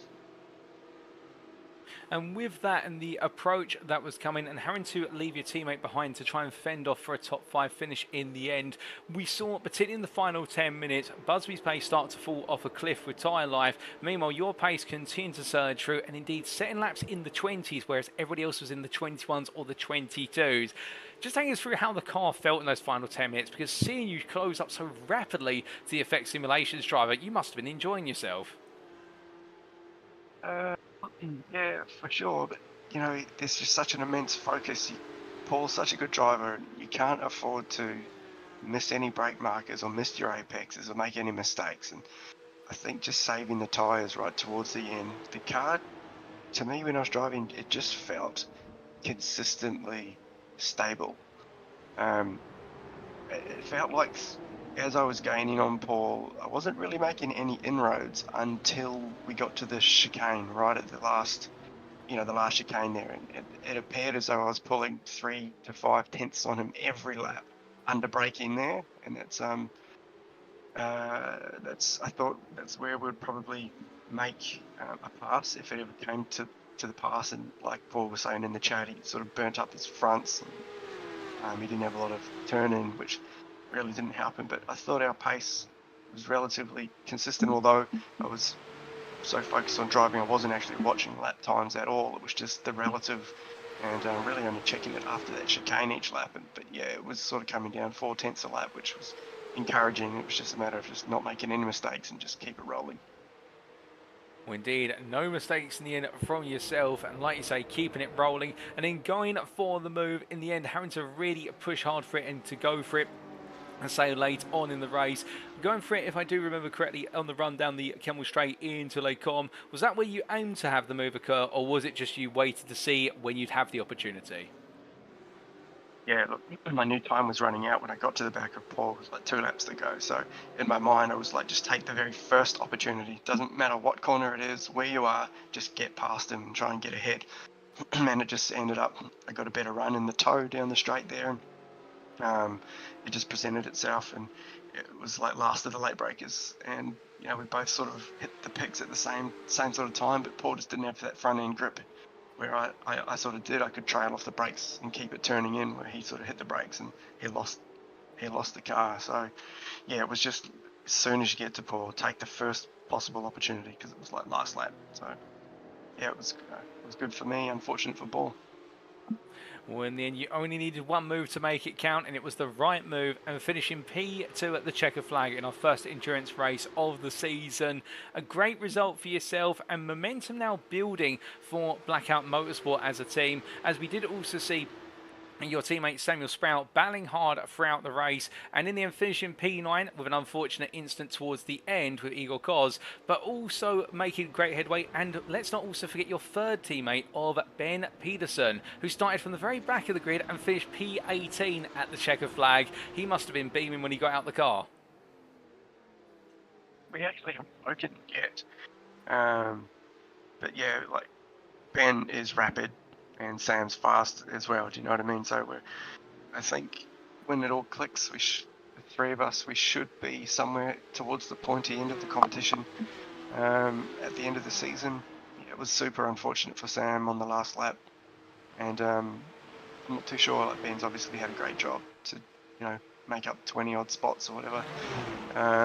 So yeah, I'm sure they're both feeling somewhat happy and somewhat aggrieved at the same time. Like Ben's, not been able to qualify, so it was always a mountain for him to climb. And then Sammy, I don't know how many positions he lost when that last lap incident happened, but yeah, I think overall, like Sam's been quick through the week with his pace, and so has Ben. So those two boys are probably a mix of happy and not so happy. Well, understandable, but looking ahead now to potentially happier times in a week from now. In rounds 4 and 5 next week, we make our way to Watkins Glen International in the state of New York for the US of A. How are you guys feeling for the next pair of rounds? I think we sort of holistically feel fairly confident in each round we go to. We get, we do a lot of officials during the week, and then we get together as a team and do a practice night once a week as well, which always helps. So yeah, it's just exciting. The league's off to a pretty good start, and a long way to go, but it's good to be somewhere near the front. Well, it's great to see you back up there, Corey, challenging with the greats on the grid, and we look forward to seeing Sam and also what is Ben pushing their way up through the field as the rounds go on. But just before we do let you go, is there anybody you'd like to give a shout out or a thank you to live on the broadcast today? Yeah, firstly to our team, the guys, we put in the work during the week, and you learn off them every session you do, and that really helps. So thanks, Sam, and thanks, Ben. And yourself, I know it would have been another great broadcast. Must be hard with 40 odd cars to talk about all the time. And also, big congrats to Thomas and Paul for a really, really good, solid race, and looking forward to the rest of the season. Well, Corey, with that, it's been a pleasure to have you join me in the interview room. Congratulations on your performance today, and we look forward to seeing you and your teammates back out on circuit in a week's time in the US of A. Well, have a good one, mate. We'll see you soon. You too, all the best. So hearing there from Corey Lazarus, the Blackout Motorsport driver, who today really put in a gold medal worthy performance in terms of managing the car from P4 on the grid and battling his way to P2, but having to do so the hard way in terms of fighting his way back versus Paul Busby in the closing stages and having the tyre life versus his rival to be able to make the move into Lake On the final lap. Not quite having enough time to chase down Thomas Cope, but you can definitely feel there the eagerness from Lazarus and also within the team as a whole to contend and battle for the podium places, if not wins in the gold class. And what misfortune for Sproul and Peterson today, with Sproul in that instant towards the end, but still lots of positives to take from it, including the fact battling for the top 5 and also showing race leading pace. And for Peterson, who started from the back, missing out on qualifying, but having to fight his way through and gained 21 places when the checkered flag fell. And Blackout Motorsport New Zealand definitely a force to be reckoned with in the team's championship as we go on. And well, will they all be in full force when we go to the US of A next week? I definitely hope so, and I think you all guys and girls in the chat do so too. But now coming on to our third interview of this evening, we're going to hear from our third and final gold driver, and it will be none other than Daniel Lee, or Danny Lee as he's known to friends. And as he gets ready to join me in the interview room, well, we're going to be hearing the perspective from the gold class driver, who definitely had pace continue to come as the racing went on. And well, as he does now join me in the interview room, we say hello and welcome to Danny Lee. Danny, it's a pleasure to have you join me in the interview room once again. And what a race it was for yourself today. Qualifying looked as though it was a bit of an uphill battle, and P12 in the grid come the end. But come the race, you found yourself right in the thick of top 10 battling, and a P6 at the checkered flag, almost the top 5, but just beaten to the post by Igor Koz. A solid day today? It was a big turnaround from Road Atlanta last week. I really enjoyed this race tonight. I think that although qualifying was a bit of a challenge and always will be until I really find my groove with this car, which will take a long time. These guys have been doing it a lot longer than me, and it just gels with them a little bit better until I find my feet. But in the race, it's all going to come alive, and I really felt like it all kind of went my way today. Luckily, just scraped by the lap one carnage, but was sort of set off with a small netcode issue, I think, with somebody in the top 6 or whatever. Just scraped through that, and from then it just felt like I was flying on those cold tyres. Everyone else seemed to be. I had to check to basically make sure that I wasn't running low fuel accidentally, because it just felt like I had the pace to make those early moves. Early move on James Parker, a little bit scrappy, but he's brushed it off. Loved it tonight, and I hope that the following weeks are just as good as tonight. Oh, absolutely love to hear the enthusiasm and the joy coming from you. And with regards to qualifying, of course, being our first endurance race round of the season, and mean that we had 39 cars out on a very crowded Belgian circuit, and having to find the space and the time to put in a lap is a feat unto itself. That P12 in the end, did you feel as though there was a bit more time out there? And if so, where do you think the time was lost? It was very close to my optimal, the one that I ended up setting in the end. I don't think I could have done much better than that. It would have only been a couple of places at most, which can make all the difference, but it ain't going to be anywhere near the kind of times that the top 4 or 5 are putting in. So I got as much out of qualifying as I really could. It's nice to have 30 minutes of qualifying, even though it's open. That extra time makes a big difference, because you just know there's going to be a lap where the planets align. It's difficult to do that in 10 minutes, even on a short track, but 30 minutes does give you enough time to play with and get yourself in that mindset. So qualifying was as good as it was going to get for me tonight. And just on your final time in qualifying, when we do look back through the data, the battle to be P11 on the grid, with Simon Bamber starting slightly ahead of you on that 6th row, it was from him through to what was Mark Jones in P16, a grand total of only 2 tenths between all 5 of you. Just your thoughts on the closeness of the midfield in the gold class? It's super exciting and awesome to see, but also you never feel safe. You don't know how it's going to go. I was surprised not to be chased more, but I just think that I just felt on it tonight. Luckily, I managed to scamper away from folks that were behind me. A couple of them may have been caught in the melee at the start as well, so maybe there was only a couple of adversaries where there could have been a whole gaggle behind me at any point had that not happened. But it's so super duper tight. I can't do anything but respect folks for just putting those times in there above me. They're so quick, and those that are behind me do not take any prisoners either. There was definitely some tough racing and close fights in there, especially early in the race. That all contributed to just making it a beautiful race all around. Speaking of which, when we went into the race, we did see quite the rivalry in a quartet between yourself, Emil Koopmans, James Parker and Khalid Ramadan, albeit in the end you finding a way to get past all 3 of them, and I think being a little bit sneaky in the process, because once you got ahead of all 3 of them, you're able to break away quite rapidly. You always hope that you're never just a duo battling out on track, because it's never going to end the way you think it is. You want it to be someone else, because the enemy of your enemy is your friend. So if you can drag somebody down a little bit to get past them, and in the process leave them with their heels exposed to someone else behind them, if you play it right, if you leave them just dangling just in reach of a person behind them, you can start to break away and make a gap. Whereas if it's just you 2 out there, you're just going to be caught in each other's toe all the time. It's going to be a lot harder to break that draft from them. So sometimes it's better to have a group of cars there than it is just to be on one-on-one, because when you've got such a long straight, that Kemmel straight, and the draft is really strong in his car, you want a helping hand essentially by giving them something to worry about instead of just you. So it was lucky the way it played out. You never know if it's going to be you that wins or you that loses heavily, but luckily it just went my way tonight.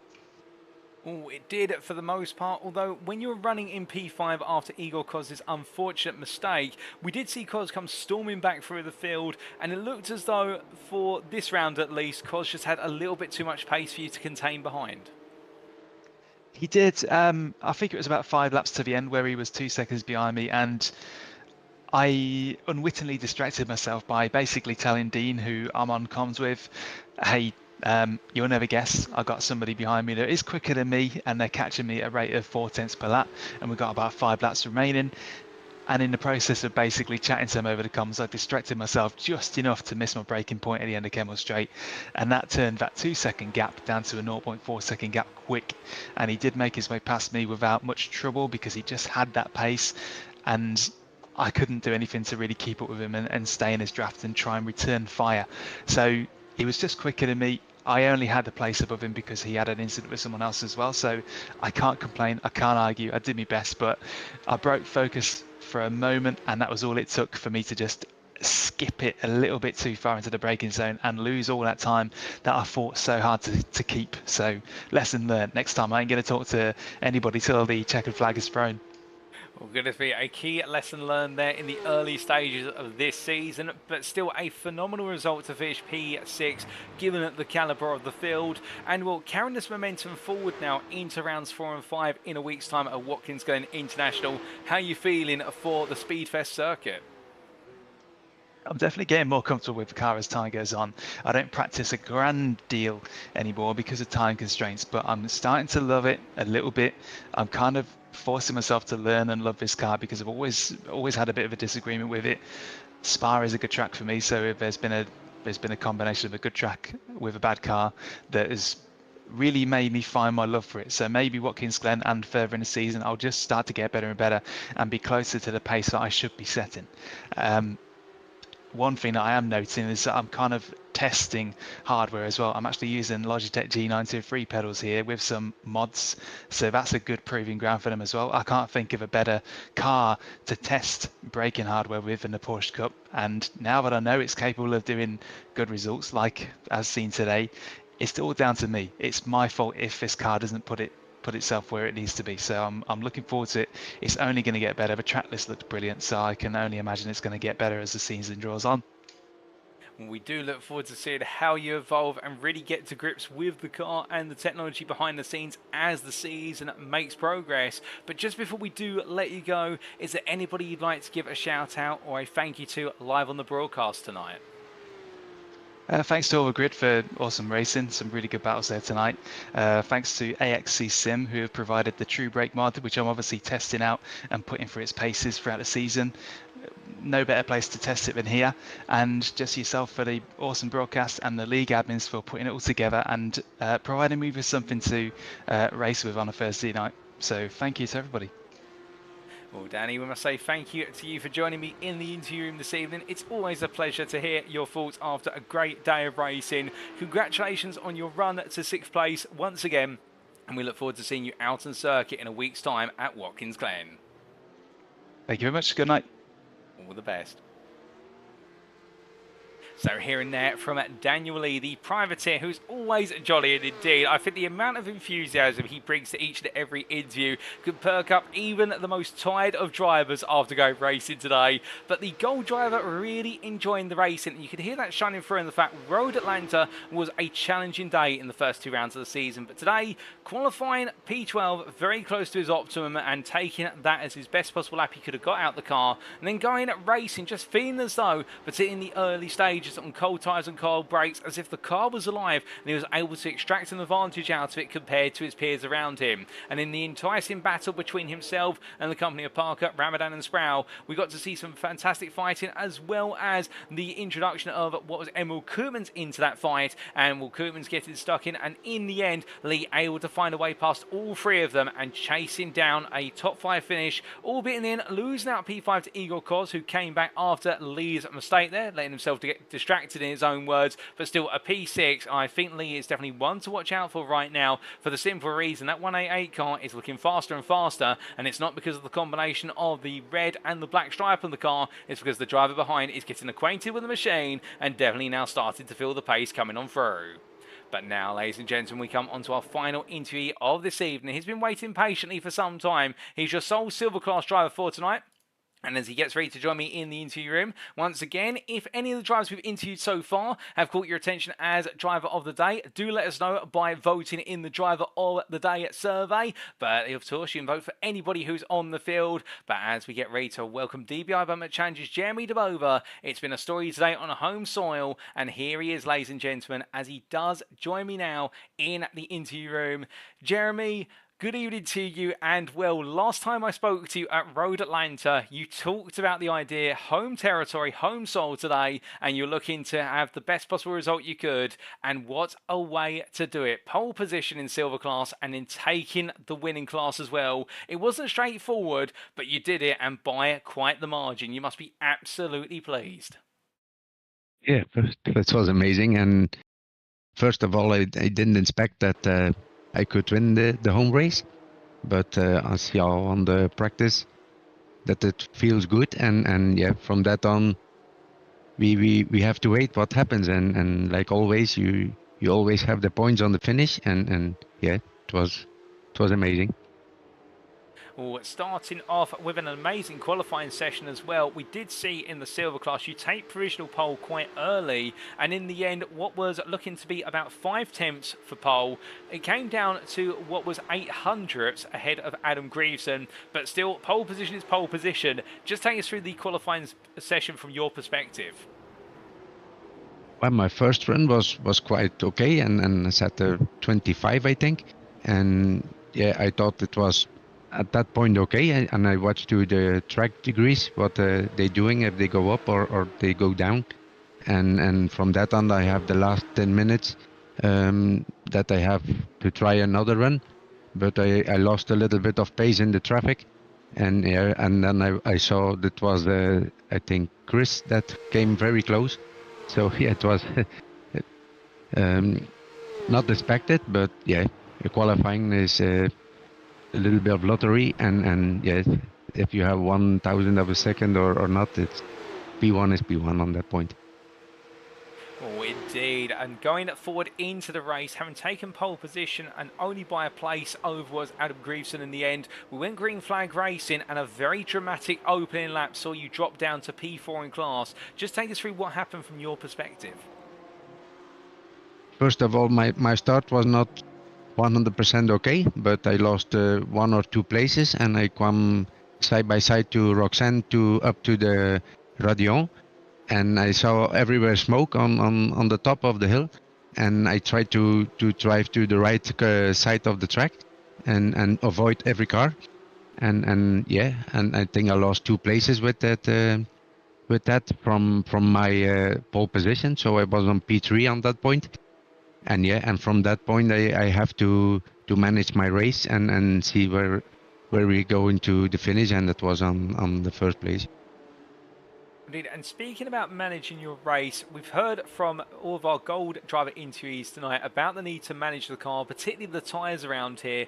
And it looks like for yourself, pace was very consistent all the way through. Were you running at a lower pace in order to protect the car and the tyres, or were you just managing the pace as your rivals got closer or further from you? Just take us through how you managed the race. My first stint was to try to follow the gold cars and so far as possible, but I feel on my tires, like you say, it was they come too hot, and it was too risky to keep that pace to get oversteer and lost the car. So I managed on that point what Chris did, and I saw we did the same pace on the same point. And yeah, it was, I think, 4 or 5 seconds I had in front, and I tried to manage that gap. If he came a little bit closer, I gave a little bit more speed to regain that gap, and 5 seconds was for me enough to keep the car home. And just on that as well, obviously Chris Rance chasing you down as the race went on, but matching his pace and managing that gap to 5 seconds. But as we got towards the end of the race, you came up quite close behind Jack Atkinson in the gold class, and it looked as though the temptation was there to battle with the UKSimRacing driver. Yeah, that was very fun with Jack, and he was very respectful to each other, and I have one chance to keep him once, so I did that. But I have 2-3 laps later, I missed a little bit of the Radion, and I lost was from speed on that, and he taped me back on camel. So it was a little bit gaining to each other, but it was very fun, and yeah, we had that very respectful and keep that places to the finish. Indeed, and what a finish it was in the end at your home circuit. And I do believe we see in the YouTube chat your son Navarro tuning in tonight, and who we say hello to currently. But it must have felt a bit emotional crossing the line with such an advantage in the end, and knowing you've now made it 2 wins in a row.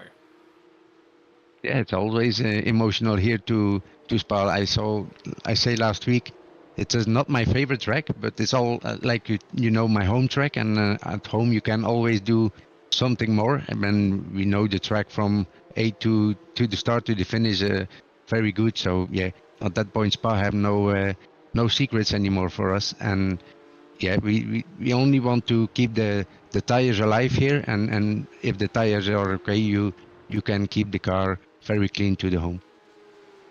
And well, with this win today, you're the championship leader in the silver class, and you're emerging as the favourite going into next week's rounds. Speaking of which, it's rounds 4 and 5 at Watkins Glen International. How are you feeling for a visit to the United States?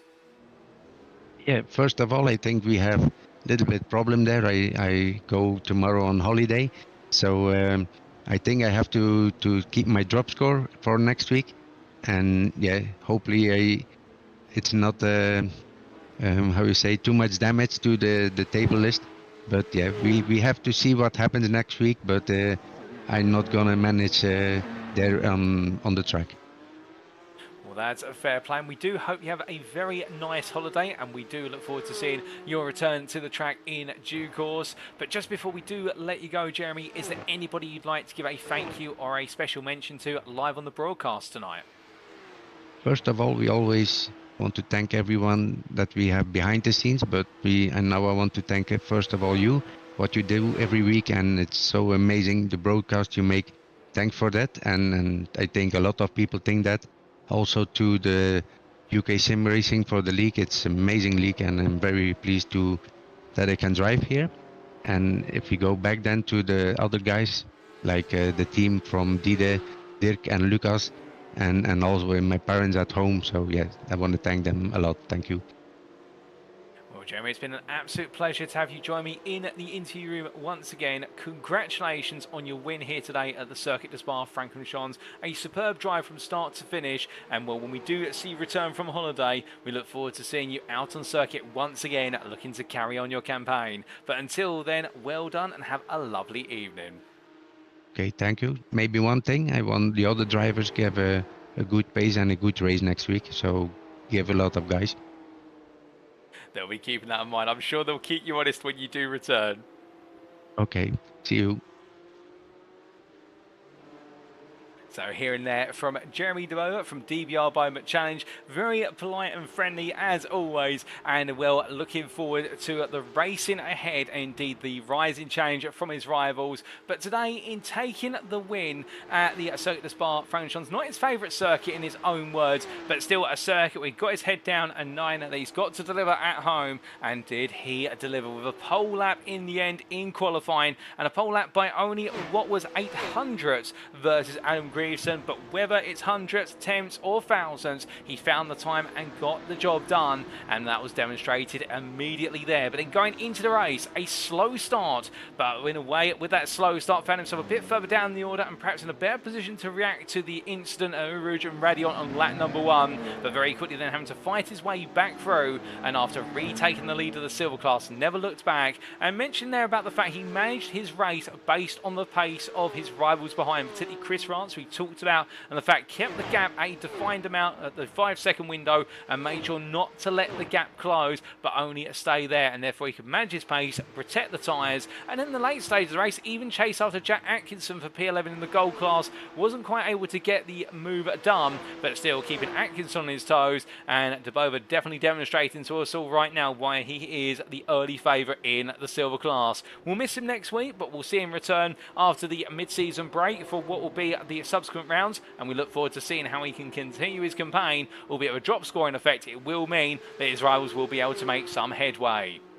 But with that, ladies and gentlemen, that concludes all of our interviews this evening. And thank you to all 4 of our drivers who you just heard from. We started off by hearing from Olympus eSport Vanguard's Thomas Cope in the gold class, your winner today overall and in the gold class, plus your pole sitter, and therefore making it 3 wins in a row and carrying on that championship momentum that seems to be going with him on his debut in Season 7 of the UK Sim Racing Porsche Cup. We then heard from Corey Lazarus, the gold driver from New Zealand, the Blackout Motorsport driver in the number 4 car, definitely moving from P4 in the grid and qualifying to second place in the race itself through some superb car management and outright pace as the race went on. We then heard from the 188 driver of Daniel Lee in the gold class, the privateer, who are having a very positive attitude to the race, indeed learning the Porsche Cup 992 machine and gradually building that pace, and we got to see that come alive in the race, particularly some brilliant batting to finish P6. And you've just heard from Jeremy DeBova in the silver class, our sole silver interview for tonight, but we're hoping to have 3 silver interviews next week and 1 gold. And the DBR Moment Challenge driver carrying on from where he left off with the win in the feature race at Road Atlanta by heading to his home circuit and knocking it out of the park, taking pole by a minor margin, but then taking up the win of the race in a measured margin, and will now definitely carry that momentum forward to the next pair of rounds or single round he races in. But thank you to all of our interviews once again for joining me in the interview room, and congratulations to all of them on their performances. But with that, ladies and gentlemen, it is time for us to wrap up.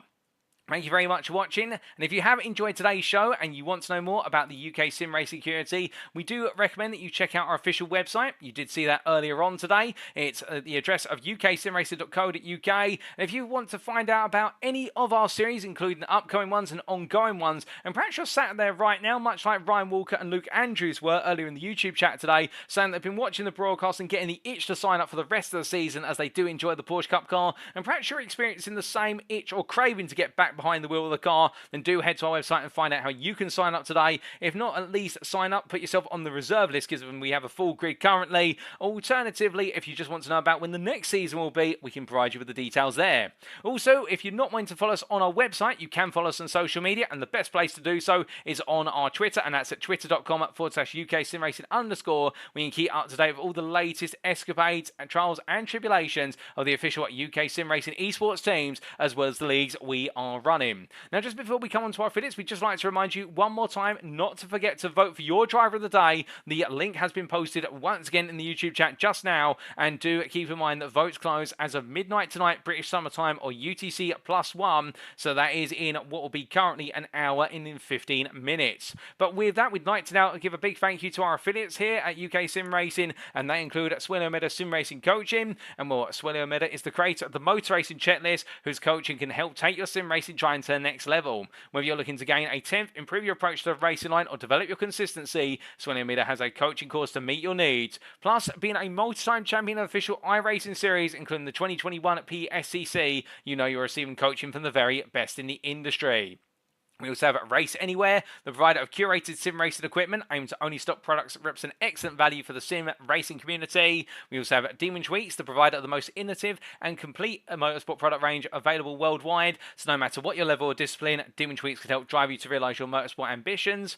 SimLab, the leading manufacturer of high-quality sim racing-related hardware. As a proud partner of Mercedes-AMG Petronas eSports, SimLab aims to enhance virtual racing experiences with uncompromising solutions that push the boundaries of eSports and make them the go-to brand for quality sim racing rigs. And lastly, Amazon, the company striving to be the Earth's most customer-centric company, the Earth's best employer, and the Earth's safest place to work through the provision of concepts pioneered by Amazon, including but not limited to one-click shopping, Amazon Prime, and Amazon Web Services. But with that, ladies and gentlemen, attention now turns to the next pair of rounds. Rounds 4 and 5 will be in a week's time in the United States of America at the one and only mecca of road racing in the US of A. That is Watkins Glen International.